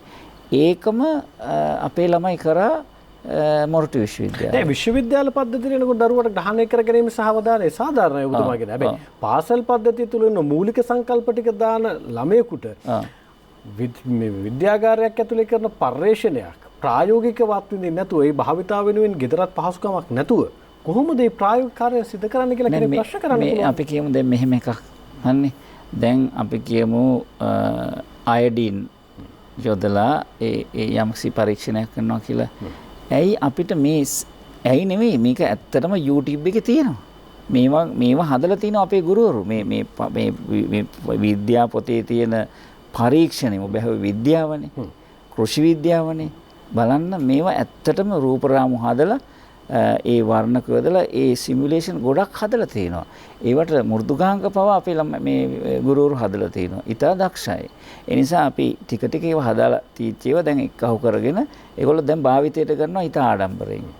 ඒ නිසා සම්පූර්ණයෙන්ම මේ මාර්ගගත ක්‍රමය මේ පුංචි ළමයින්ට සමහර විට 1-2 පන්තිවල එච්චරම දියුණු නැති. නමුත් අපි ඒකට යන්නම එපයි දැන්. අනිත් ඒවා ඇත්තටම ලොකු ගැටලුවක් නෑ. ප්‍රශ්න කිහිපයකුත් යොමු වෙලා තිබුණා. එක වසර සඳහා දරුවන් බඳවා ගැනීමේදී අර ඔබතුමාට යොමු කළ තිබුණු ඇපීල් සම්බන්ධයෙන් සලකා බැලීම කොහොමද සිද්ධ කරන්න කියලා මම කැමැති කෙටි උත්තරයක් අපේක්ෂා කරනවා. මේ දවස්වල දැන් මගෙන් ඇහුවා සමහර විදුහල්පතිවරු කියන විශේෂයෙන් කොළඹ තදාසන්න මම නම කිව්වට කමන්නේ රාජකීය විද්‍යාලයේ විදුහල්පතිතුමා අද මගෙන් ඇහුවා 15 කණ්ඩායම් ගෙනල්ලා මම ඒක කරන්නද කියලා. මම කෝ සෞඛ්‍ය අධ්‍යක්ෂක ජනරාල්තුමාගෙන් අවසර අරගෙන ඒක කරන්න කියලා. ඒ නිසා ඒව කෙරීගෙන යනවා. අනෙක් පැත්තෙන් ශිෂ්‍යත්ව විභාගය සම්බන්ධයෙන් ඔන්ලයින් කරන්න තිබ්බ අපීල් සම්බන්ධයෙන් ඔබතුමාලා මේ වෙනකොට කාර්ය සිද්ධ කරලා තියෙනවද? අපීල් කරන්න පුළුවන් ද ශිෂ්‍යත්ව විභාගය සම්බන්ධයෙන් ප්‍රතිඵල? කාලේ ඉවරයිනේ මාර්තු මාසේ 15 ඉවරයි. ආයි සිද්ධ කරන්න බෑ. ආයි සිද්ධ කරන්න බෑ. අපි මාසයක් දුන්නේ මේ පෙබරවාරි 5 මාර්තු 15 දුන්නා. හරි. ලේකම්තුමා දැන් ඔබතුමාලා මේ මාර්ගගත ක්‍රමය ඔස්සේ දරුවන්ට අධ්‍යාපනය හදාරන්න අවස්ථාව ලබා දෙන එක පුළුල් කරන්න අවකාශයන් පුළුල් කිරීම වෙනුවෙන් සාකච්ඡා වෙනවා. මම මේ ප්‍රශ්න කිහිපය ඇහුවෙත් මේ වෙලාවේ සමහර වෙලාවට ඔබේ දරුවට තියෙන ගැටලුත් එක. දැන් ඔබතුමාලා මාර්ගගත ක්‍රමය සම්බන්ධයෙන් ඇයි මේ වෙලාව විශ්වාසය තියලා තියෙන්නේ? එක් පැත්තකින් නැගෙන චෝදනාවක් තමයි ඇයි ඉස්කෝලේ ගුරුවරුන්ට කියන කොවිඩ් එන්නත දීලා ගුරුවරු ටික සුරක්ෂිත කරලා දරුවා පාසලට ගෙනීම වෙනුවෙන් නිශ්චිත වැඩපිළිවෙලක් ඔබතුමාලට මේ විතක්ව හදාගන්න බැරි වුණේ කියලා. මට පිළිතුරක් ඕන ඔබතුමාගෙන් මේ විරාමයෙන් පස්සේ. විරාමයට යන්න කලින් ගෝඨාභය රාජපක්ෂ මහත්මයා රට බාරගත්තට පස්සේ සෞභාග්‍ය ඉදිරි දැක්ම තුල අධ්‍යාපනයේ ප්‍රතිසංස්කරණ තුල කියපු දේවල් කරලා තියෙනවාද? අපි නවතුමු මෙතන බලන්න. සමෘද්ධිමත් දේශයක් සඳහා වන මූලික අඩිතාලම දැනුම් කේන්ද්‍රීය ආර්ථිකයක් ගොඩනැන්වීමයි. ඒ සඳහා රටකට අවසි වටිනාම සම්පත මානව සම්පතයි.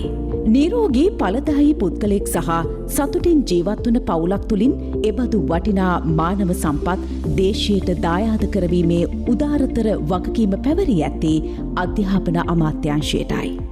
අතිකරු ජනාධිපති ගෝඨාභය රාජපක්ෂ මැතිතුමන්ගේ නායකත්වයේ සමග ගෙවුණු වසරක කාලච්ඡේදය ඇතුළත ශ්‍රී ලංකාවේ අධ්‍යාපන පද්ධතිය තුළ පැහැදිලි සාධනීය වෙනසක් ඇති කරන්නට විශේෂ ක්‍රියාමාර්ග රැසක් ගෙන තිබේ. දැනුම අත්දැකීම් සහ විශිෂ්ට හැකියාව සමග සැබෑ දේශපාලන පන්නරයක් ඇති පරිණත කැබිනට් අමාත්‍යවරයෙක් ඒ වෙනුවෙන් අධ්‍යාපන අමාත්‍යාංශයට නායකත්වයේ සපයමින් සිටී. පෙර පාසලෙන් ඇරඹෙන දරුවන්ගේ අනාගතය විශ්වවිද්‍යාලී සහ එයින් අනතුරුව වෘත්තීය අවස්ථා සඳහා යොමු කරවීම තෙක් වන කාර්යභාරය සැපවින්ම සංකීර්ණය, පුළුල්ය, වගකීම් සහගතය. ඒ සඳහා අධ්‍යාපන අමාත්‍යාංශයේ ක්‍රියාත්මක වන්නේ විෂයභාර රාජ්‍ය අමාත්‍යාංශ 4ක සහයෝගයෙන්. අධ්‍යාපනයේ ගුණාත්මක භාවය ආරක්ෂා කරමින් අධ්‍යාපනයේ සමාන අවස්ථා රටේ සියලු දරුවන්ට අත්පත් කර දීමටත් රටේ ශ්‍රම බලකායට නූතන රැකියා වෙළඳපළ විසින් ඉල්ලා සිටින සියවසේ අභියෝග ජයගත හැකි ශ්‍රමිකින් වෘත්තිකින් දායාද කිරීමටත් අධ්‍යාපන අමාත්‍යාංශය සෞභාග්‍යයේ දැක්ම සමග ජව සම්පන්න එළඹුමකට පිවිස සිටී. 21 වන සියවසේ අභියෝග ජයගත හැකි පාසලක් විදුහල්පතිවරයෙක් ගුරුවරයෙක් සිසු දරුවෙක් මෙරට අධ්‍යාපන පද්ධතියෙන් බිහි කිරීම අරමුණු කරගත් අධ්‍යාපන අමාත්‍යාංශ ක්‍රියාදාමය තුළ මෑතකාලීන ක්‍රියාමාර්ග මෙසේ. ජාතික පාසල් දහසක් ඇති කිරීම. පාසල් හඳුනා ගැනීම සහ පුහුණු අවශ්‍යතා හඳුනාගෙන ඇත. විදුහල්පතිවරුන් සමග සම්පත් යෙදවීම පිළිබඳ නිර්ණය කර ඇත.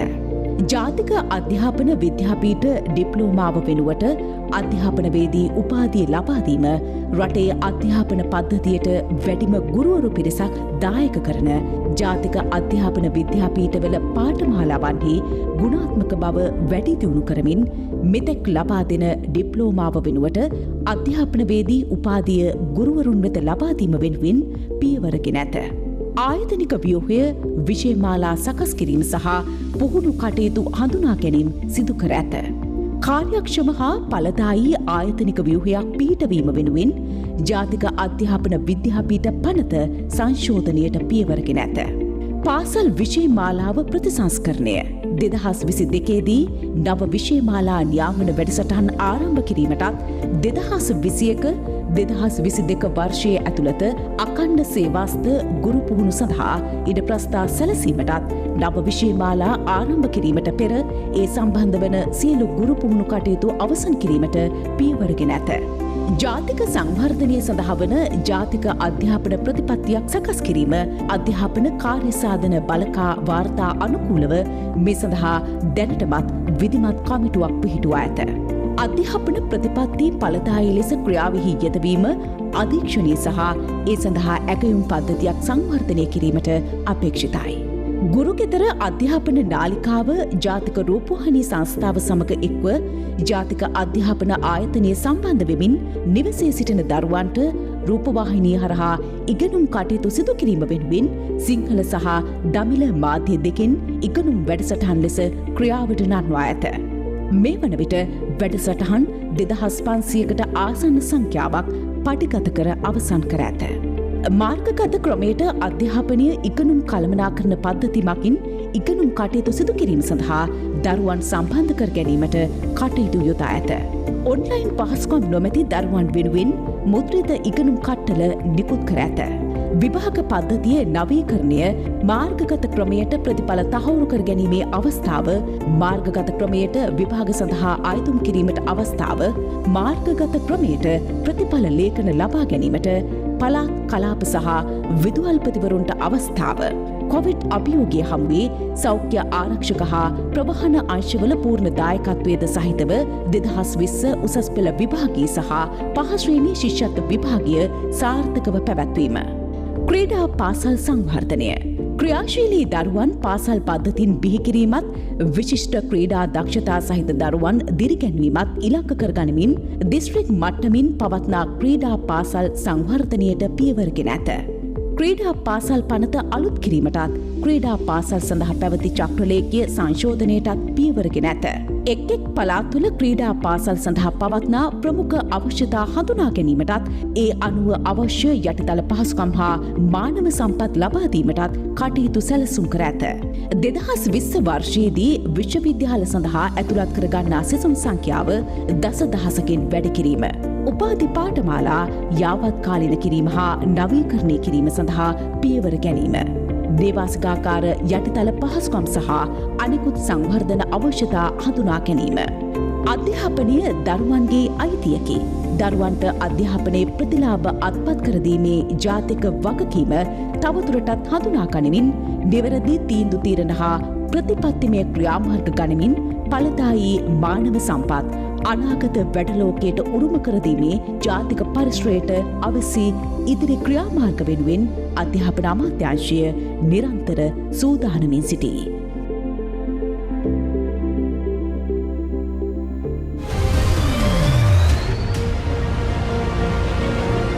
අපි සූදානම් අධ්‍යාපන අමාත්‍යාංශයේ ලේකම් මහාචාර්ය කපිල පෙරේරා මැතිතුමන් එක්ක තීරණය යලි ආරම්භ කරන්න. තීරණේ වැඩසටහනේ විරාමයට යන කලින් මම එතුමාගෙන් ප්‍රශ්න කරනවා කියලා කිව්වේ මේ වෙලාවේ මාර්ගගත ක්‍රමයේ සම්බන්ධයෙන් ඔබතුමාලා විශ්වාසය තියලා තියෙනවා එතනින් එහාට ගිහිල්ලා මේ පවතින තත්ත්වය තුළ නිවසින දරුවන් පාසලට අරගෙන එන්න. දැන් අවුරුද්දකුත් මාස ගාණක් ඔබතුමාලා කටයුතු කළා මේ සම්බන්ධයෙන් කොරෝනා පිළිබඳව පූර්ව අධ්‍යයනයක් කරලා ගුරුවරු ටිකත් ඉස්කෝලේට අරගෙන ඇවිල්ලා දරුවෝ ටිකත් ඉස්කෝලේට අරගෙන ඇවිල්ලා දරුවන්ට නිශ්චිත ක්‍රමවේදයක් ඔස්සේ අධ්‍යාපනය ලබා දෙන්න. හැබැයි ඒකේ මුල් අධීර විදිහට යෝජනා කරපු තාම ගුරුවරුන් ටිකට කොවිඩ් එන්නත් දී ගන්න බැරි වුණා. මෙතන පාසල් ආරම්භ කරන්න බැරි හේතුව කියලා සමහරු චෝදනා කරන්නේ ගුරුවරුන්ට එන්නත් ටික දීලා තිබුණා නම් ගුරුවරු ඉස්කෝලේට එනවා දරුවත් සුරක්ෂිත කරගෙන පාසල් පද්ධතිය පවත්වාගෙන යන්න පුළුවන් කියලා. ඇයි ඔබතුමාලා එතනට අවධානය යොමු නොකළේ? ඇත්තටම එතනට අපි අවධානය යොමු කළ නැත්තේ නැහැ. අපි සෞඛ්‍ය අංශවලින් අපි ඉල්ලලා තියෙනවා. අදත් ඇත්තටම අපේ පාසල් කටයුතු අතිරේක ලේකම්තුමා අපි අධ්‍යාපන ලේකම් විදිහට මමත් අපි ඉල්ලීම් කළා තියෙනවා මේ 2,42,000ක් වෙච්ච ගුරු මෑණිවරට ගුරුපියන්ට ඉන්නත දෙන්න කියන එක. නමුත් ඊළඟ ප්‍රශ්නේ තියෙන්නේ දරුවෝ ඉන්නවා 43 ලක්ෂයක් විතර. එතකොට ඒ දරුවා පාසල අවට මෙතන ප්‍රවාහනයේදී ප්‍රශ්නේ තියෙන්නේ පාසල ඇතුළත සුරක්ෂිතයි. නමුත් ගෙදරදී සහ දැන් තියෙන කොවිඩ් වෛරස් ප්‍රභේදයත් එක්කලා තාම නිශ්චිතව හඳුනාගෙන නැහැ මොන වයස් වලටද මොන මත ප්‍රකාශ කරනවා වාතයෙන් මේ සිද්ධ වෙනවා කියලා. නමුත් අපේ ගරු අමාත්‍යතුමා ජනවාරි මාසේ 11 වෙනිදා පාසල් ආරම්භ කරනකොට ලොකු විශ්වාසයක් තිබුණා. මොන අභියෝග මොන විවේචනාවක් එතුමා සාර්ථක වුණා. එතුමාගේ ක්‍රමවේදය. ඒ කියන්නේ එතුමා බැලුවා අත්සේදීමේ සිට උණ බැලීමේ සිට ගෙදර ළමයා පාසලට සූදානම් කිරීමේ සිට ඊට පස්සේ ප්‍රවාහණයට ප්‍රවේශ වෙන ප්‍රවාහණය තුළ ඊට පස්සේ ප්‍රවාහණයෙන් බැහැර වෙලා පාසල ඇතුළ විවේක කාලයේදී කැම ගැනීම නැවත පාසල ගෙදරන ඔය සියලුම ක්‍රියාකාරකම් දිහා ගරු ඇමතුමාගේ මේ ප්‍රබල උත්සාහය ඒ දැක්ම සාර්ථක වුණා කියලා කියන්න පුළුවන්. අප්‍රේල් මාසේ මට මතක හැටියට 23 වෙනකම්ම. නමුත් අපි කල්පනා කරොත් නිවේදකතුමනි දැනට තියෙන තත්ත්වය පොඩ්ඩක් අපි නිරීක්ෂණය කළා මේ අවධානයෙන් ඉන්න ඕනේ දැනට. මොකද අපිට මේ වර්ධනය වීමත් එක්කලා අපිට කිසිසේත්ම මේ රටක් වහගෙන තියාගෙන ඉන්න බෑනේ. අධ්‍යාපනය වහගෙන තියාගෙන ඉන්න බෑ. ඒ නිසා අපි දැන් විකල්ප ක්‍රම හිතා ගන්න ඕනේ. එන්නත දීලා ගේනවද නැද්ද කියන එක ඊටාම ගැඹුරින් හිතලා ගන්න ඕනේ තීරණයක්. දැනට ඔබතුමාලගේ තියෙන තීරණය මොකද්ද? පාසල් පද්ධතිය ආය ආරම්භ කරනවා නම් මොකද්ද ඔබතුමාලා මේ වෙලාවෙන් සාකච්ඡාව? ඔව් ඇත්තටම ගත්තොත් එහෙම අපිට මේ යෝජනා කීපයක් තියෙනවා. අදහස් කීපයක් තියෙනවා. දැන් අපි ගමු පාසල් පද්ධතිය තුළ තියෙන පාසල්වල සංඛ්‍යාත්මක ඒ වගේම විවිධ භූ ප්‍රදේශවල එතකොට හුදකලා ප්‍රදේශ තියෙනවා. ඒ ප්‍රදේශ තුළ ඒ ළමයා එන්න පුළුවන් වපසරයක් තියෙනවනේ. දැන් අපි ගත්තොත් එහෙම තදාසන්න ජනාකීන්න කොළඹ වගේ තැනකට පාසලකට ළමයෙක් එනකොට කොළඹ 1 සිට 15 දක්වා අපි ගත්තොත් එහෙම තිඹිරිගස්යායේ තියෙනවා ජාතික පාසල්ම 18ක් තියෙනවා. සමා වෙන්න. එතකොට මේ පාසල් ටික පිළිලා තියෙන පොකුරේ.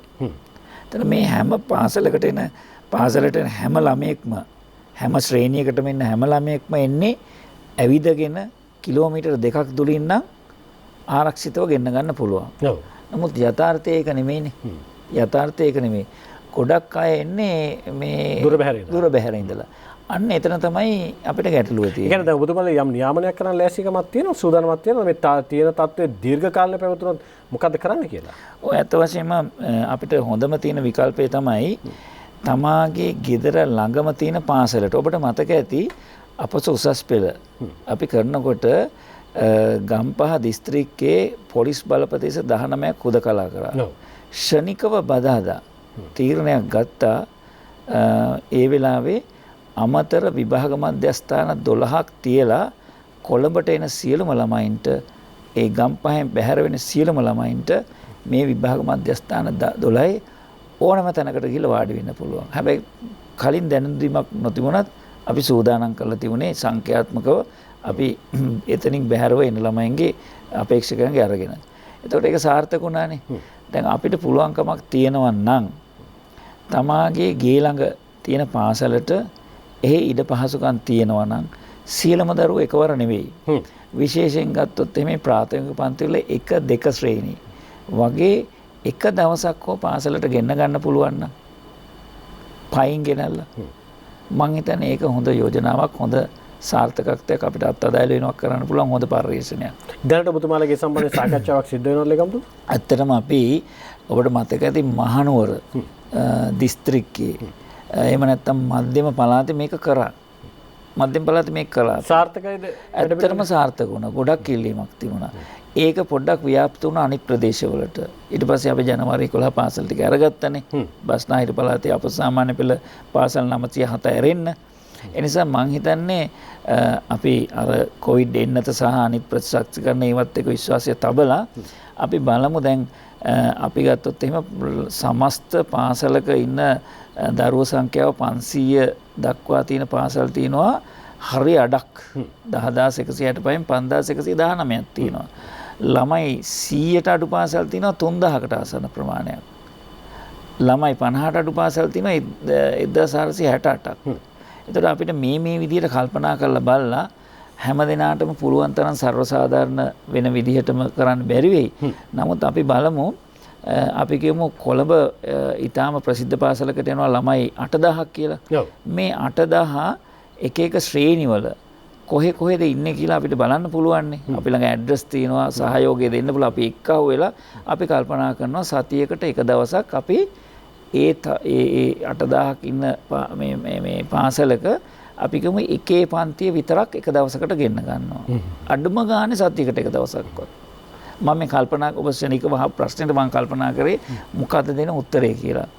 මෙන්න මේ වගේ ක්‍රමවේදයකට අපි ආයෙත් කොච්චර කොවිඩ් තිබුණත් ඇත්තටම ඔබතුමාලා එක විකල්පයක් විතරයි. තාම මොනවද ඔබතුමාලා මේ වෙලාවේ සාකච්ඡා කරන්නේ? අනිත් එක තමයි අනිවාර්යයෙන්ම මේ වෙලාවේ මා උපදෙස් දීලා තියෙන්නේ අධ්‍යාපන ගුණාත්මක අතිරේක සංවර්ධන අතිරේක ලේකම් කෙනෙක් ඉන්නවා. එතුමා යටතේ විෂය අධ්‍යක්ෂකවරුන් ඉන්නවා. ප්‍රාථමික ඒ වගේම 6 11 ඒ වගේම 12 13 ඒ වගේම පළාත් 9 පළාත් කාර්යාලවල මේ හා සමගාමීව ඉන්නවා මේ ප්‍රාථමික අර කියපු මේ කණ්ඩායම් ටික විෂය අධ්‍යක්ෂකවරු. ඊට පස්සේ අපේ කලාප තියෙනවා. ඒකෙත් එහෙම තියෙනවා. කොට්ටාස තියෙනවා. ඒ නිසා මම උපදෙස් දීලා තියෙන්නේ කිසිම ළමයෙක්ව ගිලිහෙන්නේ නැති වෙන විදිහට නියාමනයක් කරන්න. හැම ළමයාටම හැම ගුරුවරයාටම පුළුවන් නම් අපි මුළු සමස්ත ලංකාවටම ඒක ප්‍රායෝගික නැති වෙන්න පුළුවන් මට කියන්න පුළුවන්. නමුත් මෙතෙන්ට තමයි අපි යා යුත්තේ. ලංකාවටම එක ශ්‍රේණියේ සියලුම ළමයින්ට ඒ කාලච්ඡේද ටික එක විදිහටම කරන්න මුළු ලංකාවටම. එහෙමත් බැරි නම් මේ විද්‍යුත් මුද්‍රිත මාධ්‍ය වලින් එහෙම නැත්නම් ගුවන් විදුලියෙන් අපේ තියෙනවා කඳු රට සේවය තියෙනවා, උඩ රට සේවය තියෙනවා, ප්‍රජාගුවන්විදුලි තියෙනවා. මොකද ඒවත් එක්ක අපිට ගොඩක් උදව් කරනවානේ. ඒ කියන්නේ හැම පළාතකම ප්‍රජාගුවන්විදුලි තියෙනවා. ඒවත් එක්ක අපි විකාශනය කරනවා. එහෙම නැත්නම් හුඟක් වෙලාවට සමහර ඒගොල්ලෝ WhatsApp පාවිච්චි කරනවා. ගුරු ගෙදර තියෙනවා. ඊතක්සලාව තියෙනවා. ඊට අමතරව රූපවාහිනී නාලිකා එක්ක සම්බන්ධ වෙලා විවිධ වැඩසටහන් තියෙනවා. ඒවා ඇත්තටම සාර්ථකව කෙරීගෙන යනවානේ. කොවිඩ් නැති කාලෙත් මේවා තිබුණානේ ඇත්තටම. එතකොට මං කිව්වේ ඒවා තුලින් ඒ හැම එකටම අවධානයක් යොමු කරලා මොකද්ද හොඳම දේ ඒ පාසලට. දැන් ඔබතුමාලගේ සූදානමක් නැද්ද පාසල පවත්වන්න ඕන නම්? පාසලේ සංවර්ධන සමිතියේ තියෙනවා, ආදිශේෂ සංගම් තියෙනවා. නිශ්චිත වැඩපිළිවෙලක් හදන්න බැරිද? යම්කිසි කාල සීමාවකට අවුරුදු මාසය 6ක්වත් අඩු ගානේ මේ දරුවෝ මෙතනින් එහාට යන්න එපා. යම් නියාමනයක් යටතේ ඒන දරුවෝ ටික ඉස්කෝලේට අරගෙන එන්න ක්‍රමවේදයක් පාසල තුල හරි ගැස්ස ගන්න බැරිද ඔබතුමාලට? ඒකනේ ගරු නිවැරදිකතුමනි අපේ ගරු ඇමතුමා ජනවාරි 11 කරේ. හැබැයි දැන් එතන පොඩි අසාර්ථක වීමක් සිද්ධ වුණානේ. ඔබතුමාලගේ පසුකියවීමක් තියෙනවද? ඒ කියන්නේ කොවිඩ් ආවේ. එහෙම අසාර්ථක වුණා. ඇත්තටම මේක තමයි සාර්ථකම දේ උනේ. ජනවාරි 11. හැබැයි එතන විවේචනයක් තිබුණානේ. සමහරලාට ඒ කියන කාරණා නිශ්චිතව සිද්ධ වෙච්ච නොවිච්ච හින්දා තමයි සමහරලාට පාසල් වලින් කොවිඩ් වැළඳිච්ච දරුවෝ බෝ වුණේ කියලා. මට උනේ කියන කාරණේ. නෑ ඇත්තටම මේ දෙවෙනි කොවිඩ් කියන්නේ මේ අප්‍රේල් මාසේ 19 පටන් ගත්තට පස්සේ තමයි මාළං සංඛ්‍යාලයකට තියෙනවා. මේ ඒ කොවිඩ් ඇත්තටම දැන් අලුත්ම නව ප්‍රවණතාවකනේ අපි ඇවිල්ලා තියෙන්නේ. ඒ කාලේ ඇරෙන්න අර ජනවාරි 11 පටන් ගත්ත ක්‍රමවේදය තුල අපි මට මතකද අප්‍රේල් 9 වෙනිදා දක්වා දිව්වා ඒක. ඒ කියන්නේ අපස සාමාන්‍ය පෙළ ඒ දවස් ටික ඇරුණට පස්සේ අපි අප්‍රේල් 9 දක්වා ඒ පාසල් ටික දුවා. ඊට පස්සේ අප්‍රේල් මාර්තු මාසේ 27 හරි 26 ඉඳලා අප්‍රේල් 9 දක්වා බස්නාහිර පළාතේ ඒ වැඩසටහන ක්‍රියාත්මක වුණා. ඒ වෙලාවේ එක ළමයෙක් කොවිඩ් බෝවුන්නේ නැහැ ඇත්තටම නැහැ. එතකොට මේ දැන් මේ තුන්වෙනි රැල්ල තුල ඕනේ හිඩස් තිබ්බ හින්දාද ඒකේ? හිඩස් තිබ්බ හින්දා කියලා කියන්නේ ඒකේ ඇත්තටම අපිට කියන්න බෑ මේකේ හිඩසක් තිබුණා කියලා. නමුත් මේ සෞඛ්‍ය ක්‍රමයේ ඒ කියන්නේ උපදෙස් තියෙනවනේ. ඒ කියන්නේ උණ තියෙනවා නම් දරුවා පාසලට එවන්න එපා. ගෙදර නිරෝධායනය වෙන එක්කෙනෙක් ඉන්නවා නම් එවන්න එපා. ගෙදර PCR කරලා තියෙනවා නම් එවන්න එපා. අන්න ඒවට අනුගත වෙච්ච නැති නිසා තමයි අපිට කොවිඩ් රෝගීන් ලැබුණේ. ඒ අරින්න අර ක්‍රමවේදයේ ප්‍රශ්නයක් නෙවෙයි තියෙන්නේ වගවීමේ ප්‍රශ්නයක් තමයි තිබුණේ. නැත්නම් ඔබතුමාලා කරපු ක්‍රමවේදයේ හරිය. ඇත්තටම ඔබතුමා යෝජනා කරපු ක්‍රමවේදයනේ. ඒ කියන්නේ පාසල් සෞඛ්‍ය ප්‍රවර්ධන 1916 ආරම්භ වෙච්ච පාසල් සෞඛ්‍ය ප්‍රවර්ධන කමිටුව අපි ඒ දරුවාට ආදරේම කවුද? දෙමව්පියා. ඒ දෙමව්පියෝ එක්ක දෙමව්පියෝ කියන එක අපි නිර්මාණය වෙන්නේ මොකද්ද? ඔබ කියපු පාසල් සංවර්ධන සමිතිය ආදිසිස සංගමය. ඒ කියන්නේ දෙමව්පියානේ. ඒ කියන්නේ තමයි දෙමව්පියා. එතකොට ඒ කණ්ඩායම ඉන්නවා. ඊළඟ මේ පැත්තෙන් ඉන්නවා ඒ දෙමව්පියා පාසල් සංවර්ධන. ඊළඟට ඉන්න එක්කෙනා තමයි ගුරුවරයා. ඒ ගුරු මණ්ඩලයේ ඉන්නවා. එතකොට ඒ කමිටුව නියෝජනය කරනවා ගුරුවරුන්, විදුහල්පතිතුමා, නියෝජ්‍ය සහකාර විදුහල්පතිවරුන්, ඒ වගේම ඒ සෞඛ්‍ය පිළිබඳ විශේෂයෙන් අපි නියෝජ්‍ය විදුහල්පතිවරු පත් කරලා හිටියා දෙමව්පියෝ. ඒ ටික මේ පැත්තෙන් ඉන්නවා. එතකොට මේ ප්‍රදේශය පිළිබඳ හොඳ අවබෝධයක් තියෙන්නේ, ප්‍රජාව හැසිරෙන විදිය, මේ COVID-19 ව්‍යාප්ත වෙන විදිය හොඳ අවබෝධයක් තියෙන්නේ ග්‍රාම සේවක මහත්මයාට, මහජන සෞඛ්‍ය පරීක්ෂකතුමාට, ඒ ප්‍රාදේශීය වෛද්‍ය නිලධාරීතුමාට. ඒ කණ්ඩායම මේ පැත්තේ ඉන්නවා. මේ දෙකොල්ලෝ එක්කහු වුණා. එක්කහු වෙලා තීරණය කරා හරි අපේ මේ පාසල තියෙනවනේ. මේ පාසලේ මේ දරුවෝ ටික සුරක්ෂිතව අපිට ගෙන්න ගන්න පුළුවන්. ආයෙ නැවත ගෙනියන්න පුළුවන්. එතකොට පොඩි අවධානයක් තියෙනවා. අද මේ ගෙදර අපිට ඊයේ හම්බුණ කොවිඩ් මළගයක් වුණා. මෙතන එක්කෙනෙක් ඔන්න ආවා. එතකොට අර පැත්තෙන් ඒ සංඥාව එනවනේ. එහෙනම් එවන්න එපා. එතකොට ඒ ඔබ කියපු කාරණාව ඕක තමයි ඔය සරලම දේ මම විග්‍රහ කරලා කිව්වේ. කණ්ඩායම් දෙකට එකුණා දරුවාට කවුද වැඩිම ආදරේ? දරුවාට උගන්වන්න කැප වෙන්න පුළුවන් ගුරුවරයා. ඒ ටික පාසල. ඒතර පාසල සුරක්ෂිත කිරීම, වගවීම කියන එක පාසල් 10165 කරගන්න පුළුවන් වුණා. දැන් ඔබතුමාලා ඊළඟට පාසල ආරම්භ කරනවා නම් උපකල්පන තියෙන කොච්චර කාල සීමාවකින් ආරම්භ කරන්න ඊ ආරම්භ කිරීමත් ඔබතුමාලා ඔය සූදානම් වෙලා තියෙන ඉස්සලා භාවිත කරපු ක්‍රමවේදය මත පදනම් වෙලාමද ආරම්භ කරන්න සූදානම් වෙන්නේ? දැනට දැන් අපි තව අත්අදා බැලීම් කරන්න මම ඉස්සලා කිව්වනේ. දැන් අපි බලමු ඔය ක්‍රමවේදය දැනට සාර්ථකයි. තවත් අපි පළාත් අධ්‍යක්ෂවරුන් එක්ක කතා කරනවා. මම නිරන්තරයෙන්ම කලාප අධ්‍යක්ෂවරුන් එක්ක කතා කරනවා මේ Zoom තාක්ෂණය ඔස්සේ. එහෙම නැත්නම් මම සමහරවිට යනවා ඇත්තටම. දැන් මම වෙන වැඩකට හිට දෙබරව යනවා. හෙට උදේ ඒ ගිහිල්ලා මම මේ පැත්තෙත් තව ටිකක් කරුණු හොයාගෙන එනවා. එතකොට මමත් නිරන්තරයෙන්ම තොරතුරු එක්කහු කරනවා. අපේ අතිරේක ලේකම් පාසල් කටයුතු ඉන්නවා. අතිරේක ලේකම් අධ්‍යාපන ගුණාත්මක සංවර්ධන ඉන්නවා. අතිරේක ලේකම් සැලසුම් ඉන්නවා. ඒ තුන් කට්ටුව තමයි මේකේ ඊටාම මේ කියන්නේ බැහැලම ඉන්න කට්ටිය. සක්‍රියව කටයුතු කට්ටිය. අනිත් පැත්තෙන් ගරු සුසිල් ප්‍රේමජයන්ත මහත්මයා සහ ආචාර්ය සේදර මහත්තයාගේ දුරස්ත මාර්ගගත ක්‍රමවේද පිළිබඳ ජාතික අධ්‍යාපන ආයතනයේ ඒ අය ඉන්නවා. පළාත් ටික ඉන්නවා. අපි නිරන්තරයෙන්ම අදහස් මේ යෝජනා හුවමාරු කරගන්න මොකද්ද හොඳම ක්‍රමය? හොඳම උපක්‍රම. ක්‍රමය පිළිබඳ සාකච්ඡාවේදී ඔබතුමාලා උපකල්පනයක් තියෙනවද? කොයි කාල සීමාවකද පාසල් ආරම්භ කරන්න සූදානම් වෙනවද කියලා? ඇත්තටම මම නම් කල්පනා කරන්නෙම මේක මේ යන තියෙන විදිහට ගියොත් එහෙම ඇත්තටම එක දවසක් හෝ සතියකට එක දවසක් හෝ අර ඉගැන්වීම් ක්‍රියාවලිය තියලා එක දවසක් හෝ එක දරුවෙක් පාසලට ගෙන්න ගන්න උවමනාවක් මට තියෙනවා. ඒ නිසා ඒක අපි උත්සාහ කරොත් හැමදෙනාම වග වුණොත් බැරි වෙන එකක් නෑ කියලා මට හිතෙන්නේ. පුංචි කණ්ඩායම් හරි මොකද තියෙන තත්ත්වය තුළ තියෙන අපේ තියෙන මේ සංඛ්‍යාත්මක අගයන් ගත්තොත් එහෙම සමාජයෙන් මට ආශිර්වාදයක් ලැබුණොත් උදව්වක් ලැබුණොත් නිර්භීතව කරගෙන යන්න මා පෞද්ගලිකවත් අධ්‍යාපන අමාත්‍යතුමත් මා හිතන්නේ කිසිදාක මේ අතිගරු ජනාධිපතිතුමා ඇතුළු අගමැතිතුමා ඇතුළු රජය සහ කිසිම කෙනෙක් විරුද්ධයි කියලා. ඒ කියන්නේ දැන් දැනට ඔබතුමාලගේ සූදානම් තියෙන අඩුම ගානේ සතියට එක දවසක්වත් එක ළමයෙක් හරි පන්සලට පළමු අදියරතුර අරගෙන එන්නද?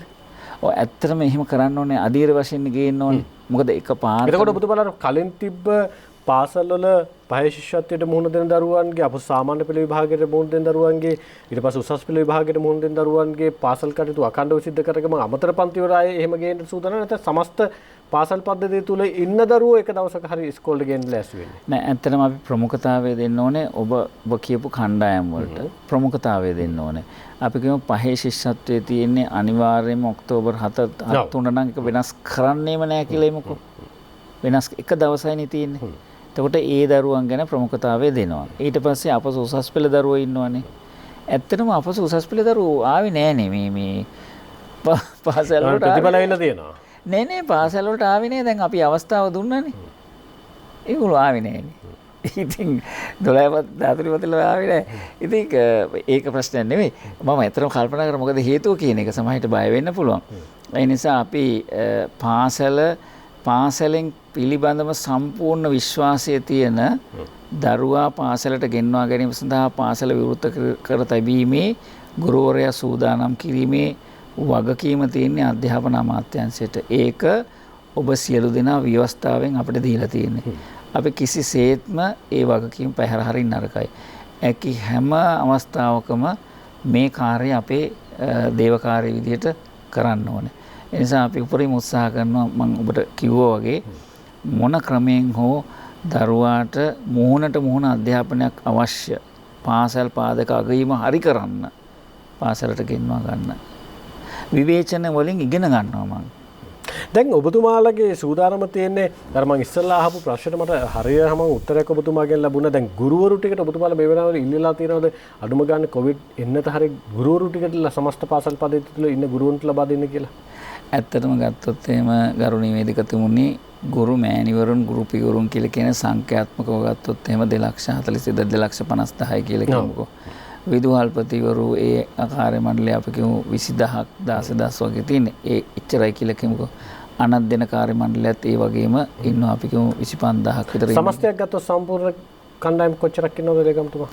ඔව් අපි කියමු 2,50,000යි 3,25,000කට විතර තමයි තියෙන්නේ. අධ්‍යාපන අමාත්‍යාංශ විදිහට ඔබතුමාලා ඉල්ලීමක් කළා තියෙනවද මේ 3,50,000ට එන්නත් දෙන්න කියලා? ඔව් ඒක දිගටම ඉල්ලනවා අපි. කොතනද ඔය ගැටලුව තියෙන්නේ? ප්‍රමුඛතාවයක් නොලැබෙන්නේ කොතනින්ද? ප්‍රමුඛතාවයක් කියන්නේ ඇත්තටම කොච්චර ඉල්ලීම් නැද්ද? අපි කියමු මාධ්‍යංශ වලින් ඉල්ලනවා ඇති. සෞඛ්‍යංශ වලට දෙනවා.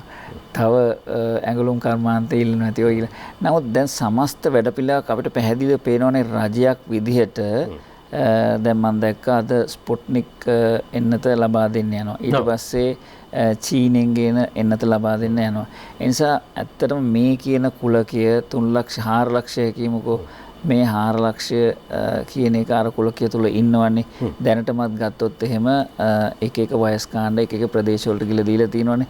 ඒ නිසා රජයේ පැත්තෙනුත් මම කල්පනා කරන්න ඕනේනේ. ඒ නිසා මස් රාත්තලම ඉල්ලන්න බෑනේ. ඒක මේ කිව්වයි කියලා දරුවට මේ කොවිඩ් දැන් හැදෙනවනේ ඉස්සෙල්ලා හිතුව හැදෙන්නේ නැහැ කියලානේ මම. නමුත් දැන් හැදෙනව නැත්තට මේ බාල මම දැක්කා. හැබැයි ලේකම්තුමා දැන් මොන හේතු කිව්වත් රටේ අනාගතේ බාර ගන්න දරුවෝ අවුරුදු 2ක් දරුවෝ ගෙදර ඉන්නවා කියලා කියන්නේ සමහර වෙලාවට අධ්‍යාපනය තුළ ලැබෙන මූලික සංකල්ප ටික අහිමි වෙන්න පුළුවන්. එක වසරට ගියපු දරුවා සමහර වෙලාවට මේ 2 වසරට එනකොට ඉස්කෝලේට ගිහිල්ලා තියෙන්නේ මාසයක් වෙන්න පුළුවන්. ගැටලුවක් නැද්ද එතන? ඇත්තටම මේක මේ අපේ තියෙනවා මේ අධ්‍යාපන අවස්ථා කියන එක අපි පරිශීලනය කරන අපේ අංශයක් තියෙනවා.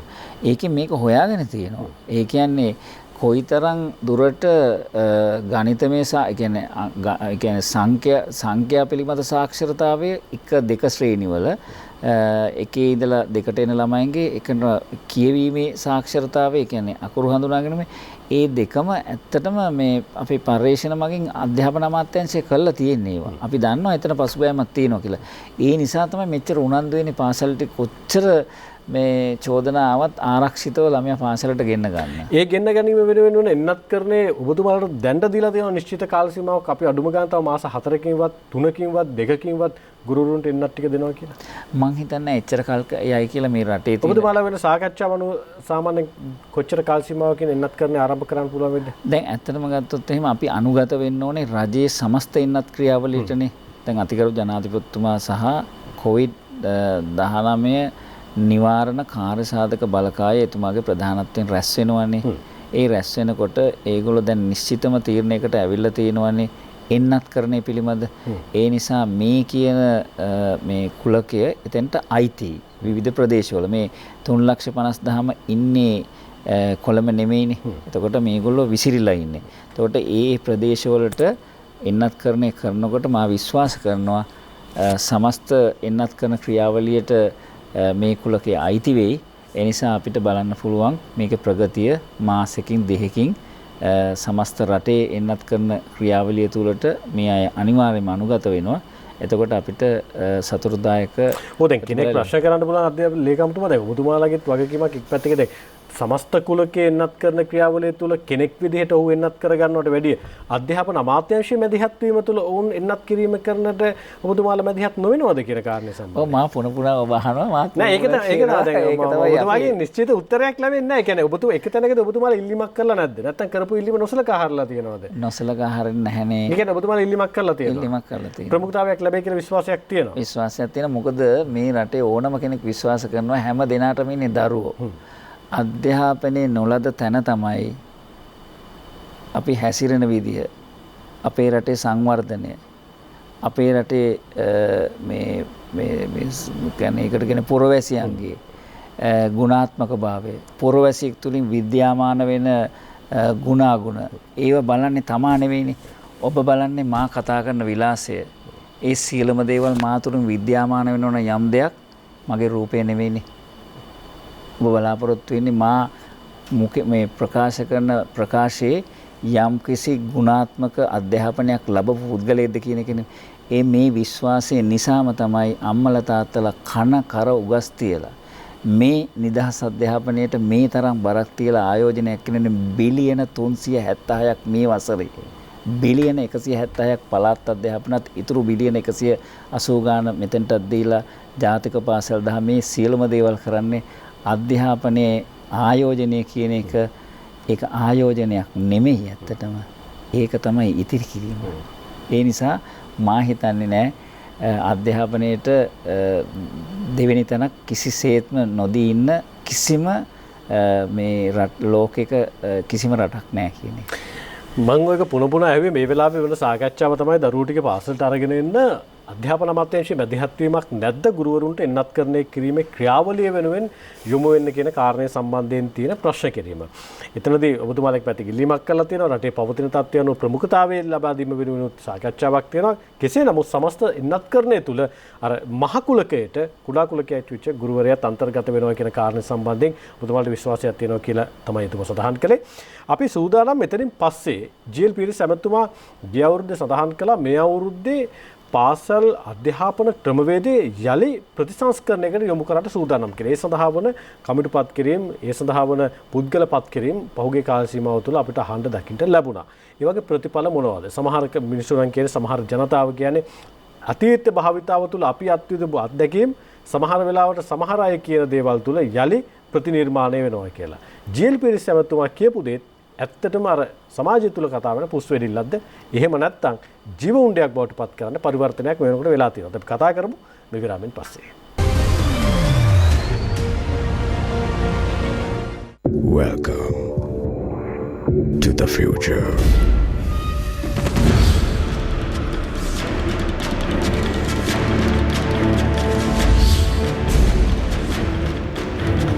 මේ තමයි අධ්‍යාපනයේ අනාගතය. අධ්‍යාපනයේ අනාගතය කොතනද කේන්ද්‍රගත වෙන්නේ කියන කාරණය සම්බන්ධයෙන් ඔබට යම් උපකල්පනයකට එන්න හැකියාව ලැබුණා කියලා මම විශ්වාස කරනවා. ලේකම්තුමා මේ වෙලාවේ අර විරාමයට යන්න කලින් සඳහන් කරේ ඔබතුමාලගේ ඉලක්කයක් තිබුණා මේ අවුරුද්දේ අධ්‍යාපන ප්‍රතිසංස්කරණ වෙනුවෙන් වන සාකච්ඡාවක් ආරම්භ කරන්න පුළුල් විදිහට සමාජය තුළ ජාතික අධ්‍යාපන ප්‍රතිපත්තිය වෙනස් කිරීම වෙනුවෙන් ජාතික අධ්‍යාපන ආයතනයේ තියෙන ක්‍රියාකාරකම් වෙනස් කිරීම තුළින් භාවිතා වෙනස් කිරීම තුළින් යම් තැනකදී දරුවන් විශේෂෙහි පවත්වන විෂය ක්‍රියාකාරකම් වල යලි ඇගීමක් වෙනුවෙන් කොතනද දැන් ඒක තියෙන්නේ? නැවතිලා තියෙනවද? දරුවන් ළඟට අරගෙන යන සූදානමක් තියෙනවද? එහෙම නැත්නම් තාම සාකච්ඡා මට්ටමේ තියෙන්නේ? නෑ අපි ඇත්තටම ගත්තොත් එහෙම සාකච්ඡා මට්ටම අහවර කරේ ගිය වසරේ.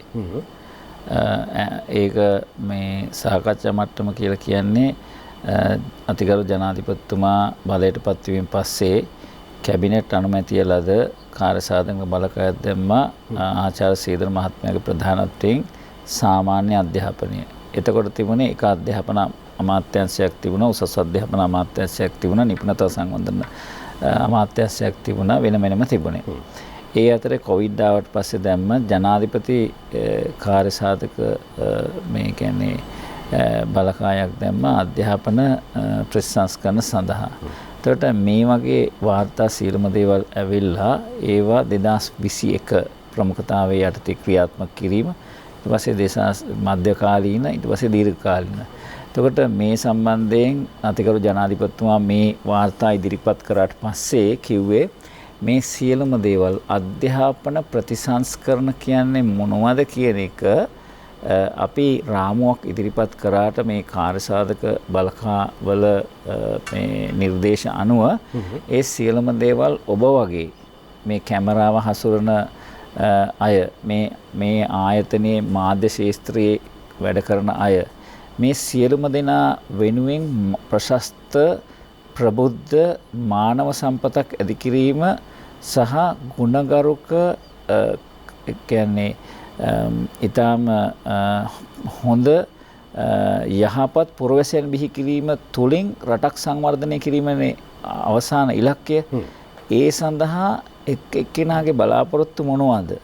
ඒ සඳහා අපිට තියෙන සම්පත් මොනවද? ඒ සම්පත් අපිට අවශ්‍ය විදියට හසුරුවා ගැනීම සඳහා නිර්මාණශීලීව ව්‍යවසායකත්වය ඇති කරලා ඒ තුලින් අපි පළනිලාගෙන රට සංවර්ධනය කරන්න අවශ්‍ය මානව සම්පත ගන්න නම් අපි කියමු වැවිලි ශාස්ත්‍රය, අපි කියමු කර්මාන්ත ශාස්ත්‍රය, මැණික්, අපි කියමු එහෙම නැත්නම් කෘෂිකර්ම ශාස්ත්‍රය, එහෙම නැත්නම් ප්‍රවාහන කර්මාන්ත ශාස්ත්‍රය, මේ ශාස්ත්‍රවල නියැලෙන සියලු දෙනාගේ අදහස් විමසන්න කියලා කිව්වා මේ යෝජිත ප්‍රතිසංස්කරණත් එක්කලා. දැන් ඔබතුමාලා විමසලා තියෙනවා?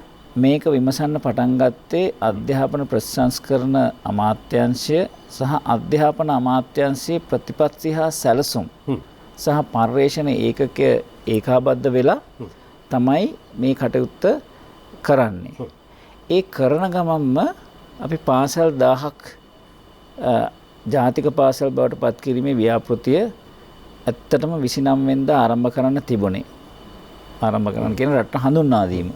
ඒකේ කටයුතු සියලුම දේවල් අහවර කරලා තියෙන දැන් හඳුන්වා දීම සංකේතාත්මකව කරනවා.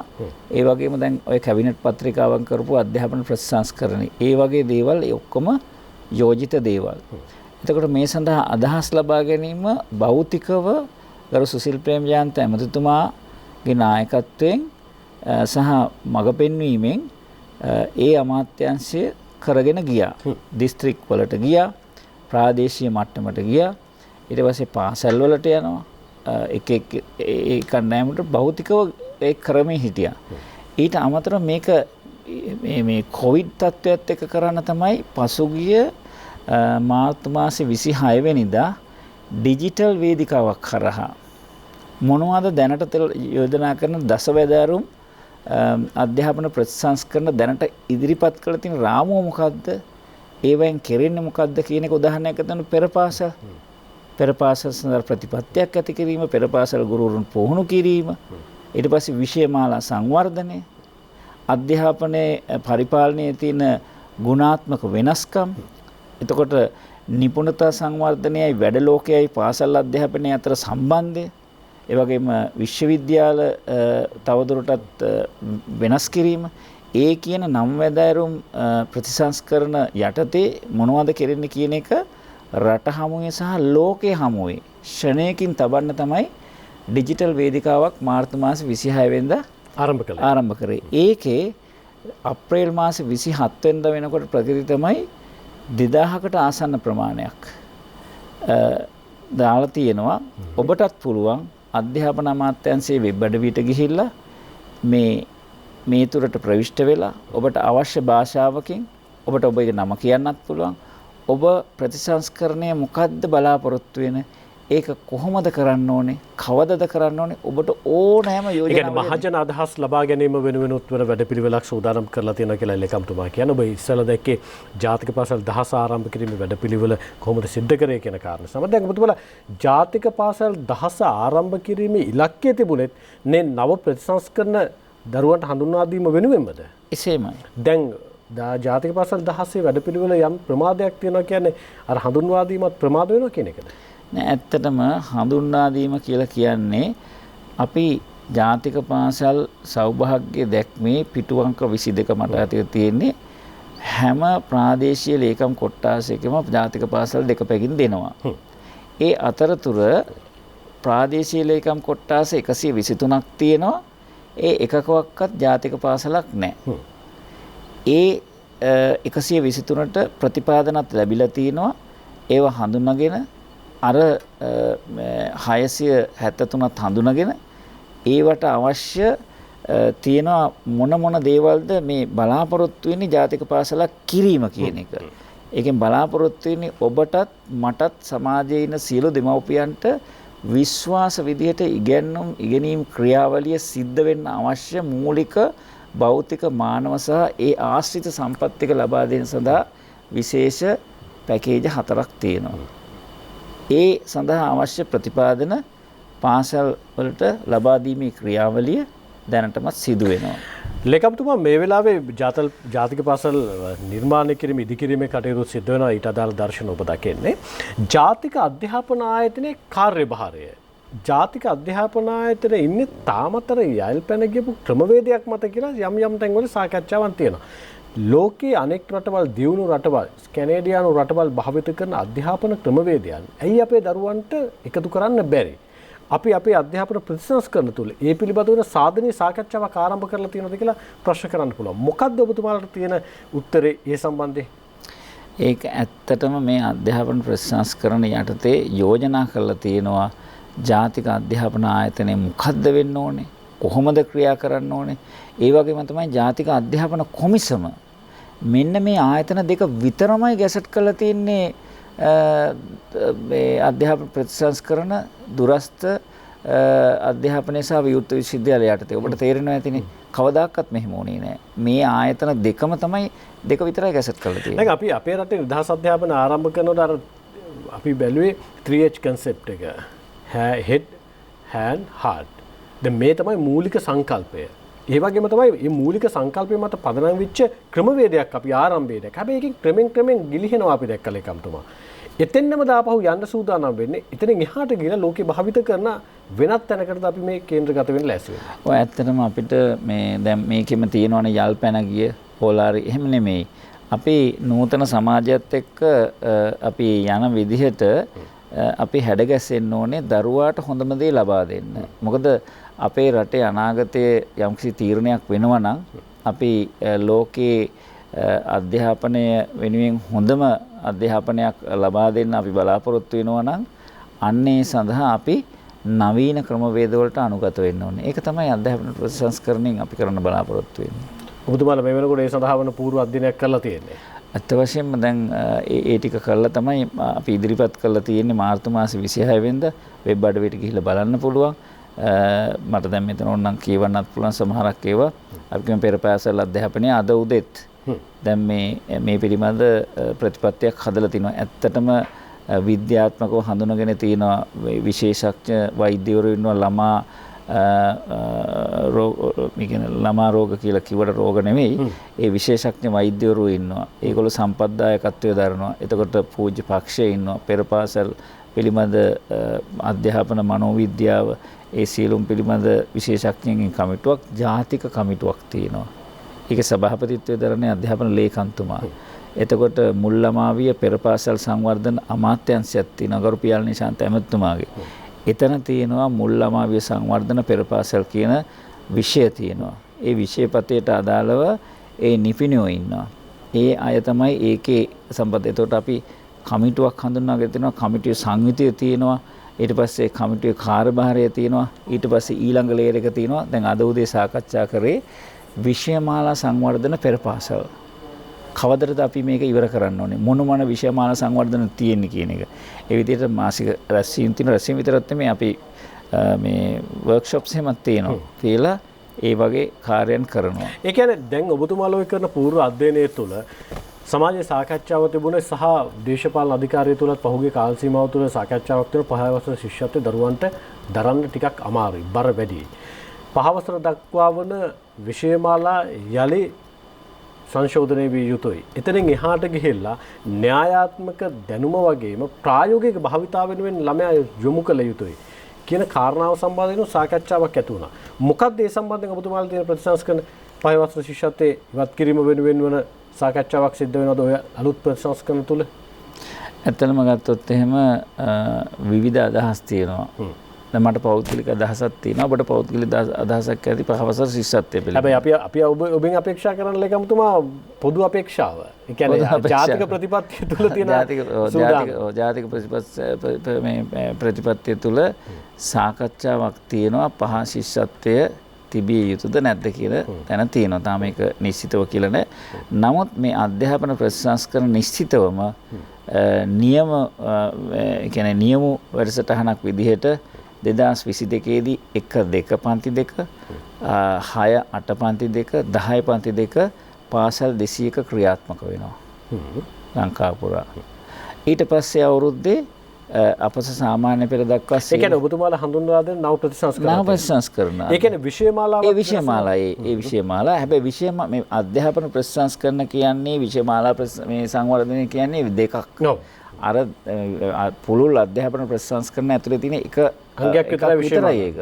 ඒක වෙනම කෙරෙනවා. ඒ පිළිබඳ ගොඩක් දුර දැන් ගිහිල්ලා තියෙන ජාතික අධ්‍යාපන ආයතනයේ ඔබ කියපු කාර්යභාරය අනුව එතන ගිහිල්ලා තියෙන දැන් විදුහල්පතිවරුන් පුහුණු කිරීම, විදුහල්පතිවරුන්ගේ ධාරිතා සංවර්ධනය, ගුරුවරුන්ගේ ධාරිතා සංවර්ධනය, ඒ වගේම මේ මේ කියන්නේ පාසල් කළමනාකරණය පිළිබඳ පාසල් පරිපාලනය පිළිබඳ ධාරිතා සංවර්ධනය, ඒ වගේම විශ්වවිද්‍යාලවලට දරුවන් ඇතුළත් කරගන්නා ක්‍රමවේද පිළිබඳව විශ්වවිද්‍යාලවල තත්ත්වය පිළිබඳ ඉංග්‍රීසියෙන් කියනවා quality assurance and accreditation council එක පිහිටවීම.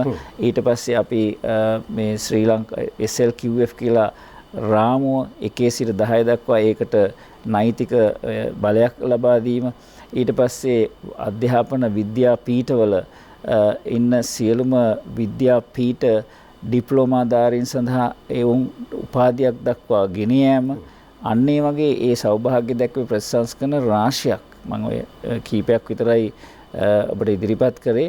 මේ වෙනකොට ඔබතුමාලා ක්‍රියාත්මක තලයේ තියෙන ඒවා. ක්‍රියාත්මක තලයේ තියෙන. දැන් අර ඔබතුමා මම ඉස්සල්ලා යොමු කරපු ප්‍රශ්නය 5 වසර ශිෂ්‍යත්වයේ සම්බන්ධයෙන් ඔබතුමාලා මේ වෙනකොට අවසන් තීරණයක් කරන් තියනවාද?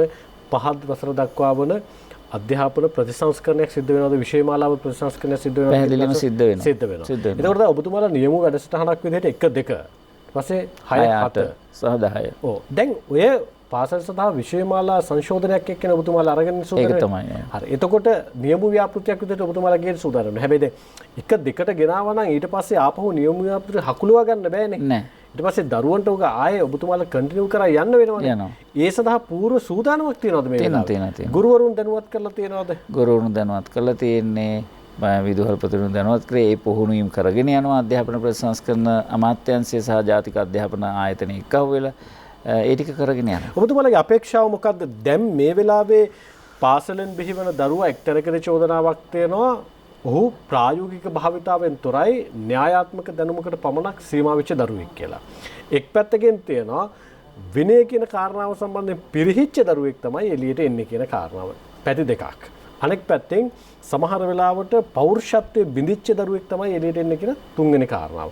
මේ සියල්ල පිළිබඳව අවධානය යොමු කළ ඔබතුමාලගේ අවසන් ඉලක්කය මොකක්ද? මේ අලුත් අධ්‍යාපන ප්‍රතිසංස්කරණ තුළ ලංකාවේ අනාගතය බාර ගන්න බිහි කරන දරුවෝ ඔබතුමාලා බිහි කරන්නේ මෙන්න මේ තැන ඉඳන් කියලා. ඔබ මේ ප්‍රශ්නය අහනකොට ගත්ත ඒ සියලුම දේවල් ඒ කියන්නේ දැන් මේ කියන්නේ කටපාඩම් කළා ඒ වගේම හොඳ පෞරුෂයකින් බිඳිච්ච ආකල්පවලින් පිරිහිච්ච දරුවෙක් වෙනුවට නිර්මාණශීලී දරුවෙක් බිහි කරන්න අවශ්‍ය පාසල් අධ්‍යාපන ප්‍රතිසංස්කරණවල ඇතුළත් කරලා තිනවා. ඒක තමයි ඒකේ මූලික පරමාර්ථය. අවසාන ඉලක්කය ඔබතුමාලගේ මේ අධ්‍යාපන ප්‍රතිසංස්කරණ තුළ බිහි වෙන දරුවා කවුරු වෙයි කියලාද? නිර්මාණශීලී, ස්වයංව තීරණ ගන්න පුළුවන්, හොඳ පෞරුෂයක් තියෙන, ඒ වගේම හොඳ ආකල්ප වලින් හෙබි සහ අපි කියමු නිර්මාණශීලී සහ එයාට පුළුවන් වෙන්නේ මේ තර්කානුකූලව සිතන්න, ස්වයං හිතන්න. සමහර වෙලාවට 1 1 2 කියලා කිව්වට 1 1 2 නොවන වෙලාවල් තියෙනවා. 1 1 1 වෙන වෙලාවලුත් තියෙනවා. තාර්කික හැකියාව තුළ වතුර බිඳු දෙකක් එකතු කරොත් 1යි. සමහර වෙලාවට මේ තාර්කික හැකියාව ගොඩනගෙන තැනක් තියෙනවද කියන කාරණා සම්බන්ධයෙන් ප්‍රශ්නයක් තියෙනවා. සම්පූර්ණ ප්‍රතිව්‍යුහගත කිරීමක් ඔබතුමාලා කරන්න ලෑස්තියි. සම්පූර්ණ ප්‍රතිව්‍යුහගත කිරීමක්. ඒ සම්පූර්ණ ප්‍රතිව්‍යුහගත කිරීම ඉලක්කගතව තියෙන කොයි කාල සීමාව තුළ ඔබතුමාලා සිද්ධ කරන්න කියලා? මම 2023 වෙන 2020 ඔබතුමාලා නියම ව්‍යාපෘතිය ආරම්භ කරා. නෑ ඒ 2022 නේ. 2023 ඒ ප්‍රතිසංස්කරණ තුලින් බිහි වෙන දරුවා අප සාමාන්‍ය පෙළට ඉදිරිපත් වෙනවා. 2024 25 වෙනකොට පූර්ණ විදිහට මේක ක්‍රියාත්මක වෙනවා. අර 22 නියමු 23 අප සාමාන්‍ය පෙළ 24 25ත් එක්කලා ඒ එන දේවල් වලින් අපි මේ තියෙන අඩුපාඩුත් හදාගෙන 2024 වෙනකොට සම්පූර්ණයෙන්ම මේක අත්හදා බලලා ඉවරයි ක්‍රියාත්මක කරනවා. අපේ රටේ අධ්‍යාපනය කියන්නේ චේන් එකක්. ඕනම රටක එහෙමයි. දිවාසුරුකම් මධ්‍යස්ථානයේ ඉඳන් දරුවා මොන්ටිසෝරියට යන තැන ඉඳන් ඊට පස්සේ ප්‍රාථමික අධ්‍යාපන, ද්විතීයික අධ්‍යාපනය සහ තෘතීයික අධ්‍යාපනයේ විශ්වවිද්‍යාල ප්‍රවේශය දක්වා වන ක්‍රමවේදයන් එකම රාමුවක් තුළ එකම බෙල්ට් එකක යන්න ඕන. ඔබතුමාලා අධ්‍යාපන ප්‍රතිසංස්කරණ සිදු කරන්න සූදානම් 2022 2023 වෙනකොට ඔබතුමාලා සාමාන්‍ය පෙළට මේ ප්‍රතිසංස්කරණත් එක්ක දරුවා වාඩි කරනවා. එතනින් එළියට එන දරුවා විශ්වවිද්‍යාල පද්ධතිය තුළ ප්‍රතිසංස්කරණයක් අපේක්ෂාවෙන් එනවා වෙන්න පුළුවන්. මේ තියෙන තත්ත්වය වෙනස් වෙන්න ඕනනේ. ජාතික මට්ටමේ පාසල් අධ්‍යාපනයෙන් එහාට ගිහලා විශ්වවිද්‍යාල මට්ටමේ වෙන ප්‍රතිසංස්කරණ පිළිබඳව සාකච්ඡා වෙනවද? එතනින් එහාට තියෙන සූදානම් මොකද්ද මේ වෙලාවේ?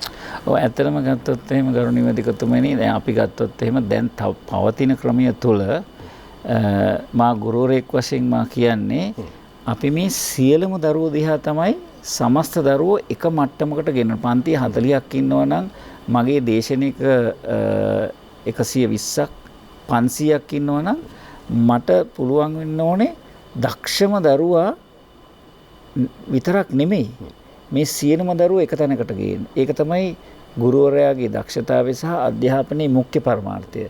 දැන් අපි මොනවාම කරත් අද ඊයාපු ප්‍රතිඵල වල මේ විශ්වවිද්‍යාලයට යන කී දෙනාද? 41000 කියමුකෝ. නමුත් ඊටු ටිකට මොකද වෙන්නේ? අන්න එතෙන්ට තමයි අපේ අධ්‍යාපන ප්‍රතිසංස්කරණයේ අධ්‍යාපන අමාත්‍යාංශයේ අධ්‍යාපන අමාත්‍යවරයාගේ අධ්‍යාපන ලේකම්වරයාගේ අධ්‍යාපන අමාත්‍යාංශයේ වගකීම.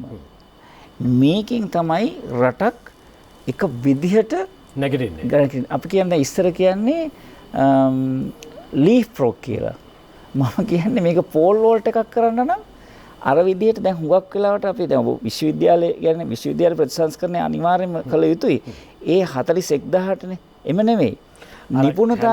නිපුණතාව වලින් පිරිච්ච නිපුණතා සංවර්ධන සහ මේ නවෝත්පාදන ව්‍යවසායකත්වය තියෙන තමා කැමති දේ මොනවද? ඒකෙන් තමා ඊටම ආඩම්බරවල කරන වැඩසටහන තියෙනවනේ. ඒ කරන්න දැන් අද 3,01,000ක් ගත්තොත් එහෙම විශ්වවිද්‍යාල ප්‍රවේශය සඳහා ආයෝජන කිරීම සුදුසු වෙන්නේ 1,94,000යි. එතනින් යන්නේ 41,000යි. ඊටු ටික ගැන ඒකට අර අනිවාර්ය අධ්‍යාපනය තුළ රැකියාගත කිරීම සඳහා වන වැඩපිළිවෙලක් නැද්ද? ඔය නව ප්‍රතිසංස්කරණ තුළ. ඒක තමයි මම කිව්වේ. අන්න එතනටත් මම කිව්වේ නිපුණතා සංවර්ධනයේ වෘත්තීය අධ්‍යාපනයේ පාසල සහ ඒ නිපුණතා වෘත්තීය අධ්‍යාපනය හා කොහොමද සම්බන්ධ කරන්නේ? ඒ පිළිබඳ ළමයින් යොමු කරන්නේ, ඉලක්කගත කරන්නේ. මේ සමස්ත දරුවෝ 3,62,000ක් කියලා කියමුකෝ අප උසස් පෙළ. ඊට පස්සේ අප සාමාන්‍ය පෙළ අපි කියමු දැන් මේ පාර 7 ලක්ෂයකට කිට්ටු වෙන්න ආවනේ. මේකෙන් 3 භාගයක් විතරනේ උසස් පෙළට යන්නේ. ඊටු ටික මොකක්ද? අන්න ඒ පිළිබඳ අඛණ්ඩ අධ්‍යාපනයක් ලැබලා ඒගොල්ලන්ට අභිමානවත් ලෙස ඊටාම සන්තෝෂයෙන් රටේ සංවර්ධන ක්‍රියාවලට දායක වෙමින් තමා සන්තෝෂයෙන් තමා කැමති වෘත්තීමය ව්‍යවසායකත්ව දේ කරන්න අපි අධ්‍යාපනය ඒගොල්ලන්ට අඛණ්ඩව ලබලා දෙන්න ඕනේ. දැන් ওই සියල්ල එක්ක මගේ අවසන් ප්‍රශ්න කිරීම ගරු ලේකම්තුමා දැන් ඔබතුමාලා අධ්‍යාපන ප්‍රතිසංස්කරණ ආරම්භ කරන 2023 ඉඳලා 2022 නියම ව්‍යාපෘති ආරම්භ කරන. ඉතින් එහාට යන්න ලෑස්ති. අධ්‍යාපන හදාරන දරුවන්ට අධ්‍යාපනය දෙන්න නව ප්‍රතිසංස්කරණ තුල වර්තමාන ගුරුවරයා පිළිටවන්නේ කොහොමද ඔබතුමාලා? ගුරුවරයාගේ භූමිකාව මොඩියුලර් ක්‍රමයට ඒගොල්ලෝ කොහොමද මේ කියන්නේ දරුවා ක්‍රියාකාරකම් පදනම් කරගත්තු නිර්මාණශීලී දරුවෙක් බිහි කරන්න එයාට අපි මාර්ගෝපදේශකත්වයක් දෙන්න කොහොමද මේ ගුරුවරයෙක්ගේ භූමිකාව සහ ගුරුවරයා අපි ඔහුව ශක්තිමත් කරන්න කියන වැඩසටහන අනිවාර්යයෙන්ම ප්‍රමුඛතාවක් ඒක අධ්‍යාපන ප්‍රතිසංස්කරණවල. කියන්නේ විද්‍යාපීඨවල ගුරුවරුන් නිර්මාණය කිරීම වෙනුවෙන් බිහි කිරීම වෙනුවෙන් ඔවුන්ට ලබා දෙන අධ්‍යාපන ක්‍රමයේ වෙනස් කිරීමක් ඔබතුමාලා කරන්න ලෑස්ති. අනිවාර්යයෙන්ම කළ යුතුයි නැත්තම් බෑ කරන්න. ඒ සඳහා වන පරිවර්තනات ඔබතුමාලා පරිවර්තනය කරන එක තමයි ආරම්භ කරලා තියෙනවද? ආරම්භ කරලා තියෙන්නේ. ඒක සෞභාග්‍ය දැක්මේ වෙන පරිච්ඡේදයක ලිව්වට අරකහා සහසම්බන්ධ දෙයක් ඒකත් කරනවා. මේ වෙලාව කරනවා. ඔය සමස්ත ප්‍රතිඵල අත්විඳින්න අපිට හැකියාව ලැබෙනවා. සමහරලාට 20 25 වෙනකොට අධ්‍යාපන ක්‍රමයේ මේ නව ප්‍රතිසංස්කරණත් එක්ක ඒ ප්‍රතිසංස්කරණ සිද්ධ කරගෙන යනකොට මගේ අවසාන ප්‍රශ්නය කාලාන්තරයක් තිස්සේ අපේ රටේ බොහෝ දෙනෙක් අරගල කළා මහපාර තුලත් උද්ඝෝෂණ කළා ඉල්ලා හිටියා අධ්‍යාපනය වෙනුවෙන් සමස්ත ආදායමේ 6% වෙන් කරන්න කියලා. ඔබතුමාලා ඔය අපේක්ෂිත ඵල නෙලා ගන්න අධ්‍යාපනය වෙනුවෙන් කරන ප්‍රතිඵල අපේක්ෂා කරන්න ප්‍රතිඵල රටට අත්පත් කරලා දෙන්න මේ වෙලාවේ අයවැයෙන් වෙන්වන මුදල් ප්‍රතිපාදන ප්‍රමාණවත් කියලා හිතනවාද ඒත් පරිවර්තනයක් සිද්ධ විය යුතු තැනක තියෙනවද මේ වෙලාවේ? ඔව් ඇත්ත වශයෙන්ම කිව්වොත් එහෙම දැන් මම ඔය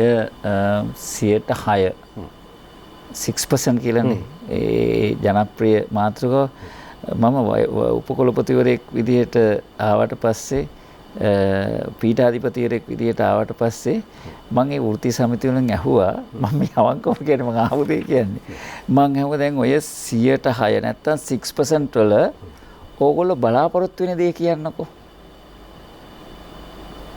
ඇත්තටම අපිට යම් කිසි දෙයක් අවශ්‍ය කියලා මට හැඟෙන්න එපා මට බඩගිනි වුණොත් තමයි මා රස බලන්නේ නැතුව කන්නේ නමුත් මට බඩගින්න නැති වුණාම මම බලන්නේ රසනේ. එතකොට එතෙන්දි මං කන දේ වෙනස් වෙනවනේ. ඒ නිසා මං කෝ මේක හොඳින් තේරුම් බේරුම් අරගෙන රටේ තියෙන දේවලුත් බලලා අධ්‍යාපනය වෙනුවෙන් ඕගොල්ලෝ මේක මේ මිල මේ එකක් ටැග් ප්‍රයිස් ටැග් එකක් දාන්න ඉස්සෙල්ලා බලන්න මොනවද ගුණාත්මක ප්‍රශස්ත අධ්‍යාපනයක් තුලින් අර විදිය පුද්ගලයෙක් බිහි කරන්න අවශ්‍ය ටික කියන්නකෝ.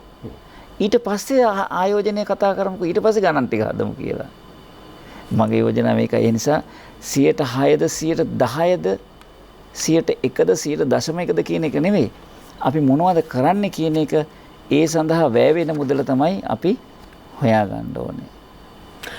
අපි බෙහෙවින්ම ස්තුතිවන්ත වෙන අධ්‍යාපන අමාත්‍යාංශ කරු ලේකම්තුමන්ට ආචාර්ය මහාචාර්ය කපිල පෙරේරාමැතිතුමන්ට මේ ජාතික පාසල් දහසක් කියන තැන ඉඳන් අධ්‍යාපන අමාත්‍යාංශ මේ දක්වා සිදු කරපු කාර්යභාරය ඉතාමත්ම විශාලයි. විශේෂයෙන්ම මේ පිළිබඳව සඳහන් කරන්න ඕන සාධනීය පියවරක් වුන් තියලා තියෙනවා. අද සෞභාග්‍ය දැක්ම ඉදිරි ගෝඨාභය රාජපක්ෂ රට හදන සෞභාග්‍ය දැක්ම තුල ප්‍රතිපත්ති ප්‍රකාශයේ තියෙන කාරණා සම්බන්ධයෙන් වැඩි අවධානයක් යොමු කරන්නට හැකියාවක් නොලැබුණේ.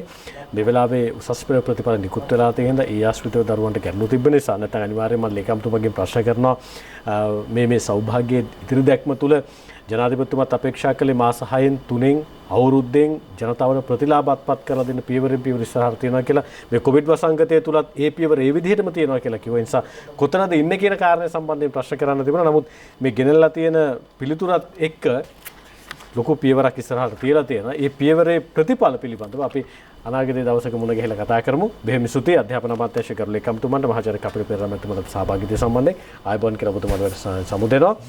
අපි අපේක්ෂා කරන ප්‍රතිඵල අත්පත් කරලා දෙන්න නම් එක් තැනකදී රජයට විතරක් මේක සීමා කරන්න බෑ රජයේ කාර්යභාරයක් විතරක්ම කියලා. අනෙක් පැත්තෙන් ගුරුවරුන්ගේ කාර්යභාරයක් විතරක්ම කියලා කේන්ද්‍රගත කරන්නත් බෑ. දරුවන්ගේ කාර්යභාරයක් විතරක් කියලා කේන්ද්‍රගත කරන්නත් බෑ. සියල්ල අතහැරලා දෙමව්පියන්ගේ වැඩක් කියලා අපිට අත පිහදාගෙන අත්බැඳගෙන ඉන්නත් බෑ. නිසා මේක සියලු දෙනා එකතු වෙලා එකවන්ව එක අරමුණක් තුළ රට නැගිටවීම වෙනුවෙන් රට ඉස්සරහට අරගෙන යාම වෙනුවෙන් කළ යුතු ක්‍රියාදාමයක් රටේ අධ්‍යාපනය තුලයි රටේ හෙට දවසේ තීරණය වෙන නිසා මේ සමස්ත ක්‍රියාදාමයේ වටා ඔබ එකවන්ව එක්සිත පෙළ ගැහෙන්න. එතකොට පුළුවන් මේ නව ප්‍රතිසංස්කරණත් එක්ක අපි කතා කරන ස්කැනේඩියන් රටක තියෙන අධ්‍යාපන ක්‍රමයක් නැත්නම් ඒ දියුණුවක් අපේ රටේ දරුවන්ට අත්පත් කරලා දෙන්න. ඒ වෙනුවෙන් පෙළ ගැහෙන්න යෝජනා කරන ගමන් සමුගන්න පරිස්සමෙන් ඉන්න මුණ ගැහිම හෙට උදේ 7ට. අයිබෝන්.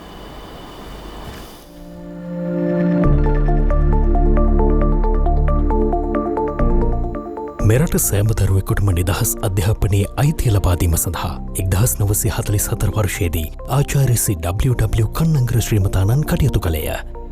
සභාෂාවෙන්ම අධ්‍යාපනය ලබාදීමේ ක්‍රියාවලිය පහසුකම් සපිරි මධ්‍ය විද්‍යාල පද්ධතියක් දිවයින පුරා ස්ථාපිත කිරීම වැනි කටයුතු රැසක ප්‍රතිඵල ලෙස ගුණාත්මක හා ප්‍රමාණාත්මක අධ්‍යාපනික ප්‍රබෝධයක් ඇතිවිය.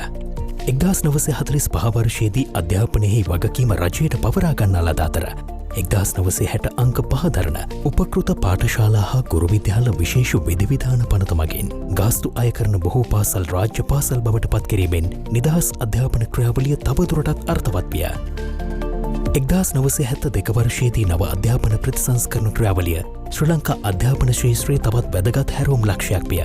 ශාස්ත්‍රීය දැනුම මෙන්ම කුසලතා සඳහාද සමතන ලබා දුන් එකී ප්‍රතිසංස්කරණවලදී 6 වන ශ්‍රේණියේ සිට විද්‍යාව, ගණිතය, තාක්ෂණ විෂයන් මෙන්ම ක්‍රීඩාව හා ශාරීරික අධ්‍යාපනය අනිවාර්ය විෂයන් බවට පත් කරනු ලැබිය. 1997-1998 වර්ෂවලදී ක්‍රියාත්මක කරන ලද විෂයමාලා ප්‍රතිසංස්කරණ යටතේ ප්‍රාථමික, කනිෂ්ඨ ද්විතීක හා උසස් පෙළ විෂය සංයෝජනයේ වෙනස්කම් ඇති කරන ලදී. ද්විතීක පාසල් දහසක් සංවර්ධනය කිරීමේ වැඩසටහන යටතේ දෙවයින පුරා පාසල් පද්ධතිය තුළ විද්‍යා, ගණිත, තාක්ෂණ, තොරතුරු තාක්ෂණ, භාෂා විෂයන් හා දුරස්ථ අධ්‍යාපන ක්‍රියාවලි සංවර්ධනය වූ අතර උසස් පෙළ තාක්ෂණ විෂය ධාරාව ආරම්භ කිරීමේ ක්‍රියාවලිය තුළ එකී උත්සාහය තවදුරටත් තීව්‍ර විය. අතිකරු ජනාධිපති ගෝඨාභය රාජපක්ෂ මැතිතුන්ගේ සෞභාග්‍ය දැක්ම ප්‍රතිපත්ති ප්‍රකාශයට අනුකූලව නූතන අධ්‍යාපන ප්‍රතිසංස්කරණ ඔස්සේ එම ප්‍රගතිශීලී ක්‍රියාමාර්ග තවදුරටත් ඉදිරියට ගෙන යාමට අපේක්ෂිත අතර දැයේ දුවදරුවන්ට 21 වන සියවසට අවශ්‍ය නිපුණතා ලබා දී සිව්වන කාර්මික විප්ලවයේදී සාධනීය ප්‍රතිඵල හිමි කර ගැනීම සඳහා වැසි දැනුම් ආර්ථිකය නිර්මාණය කිරීම ජාතියේ ප්‍රාර්ථනාවයි.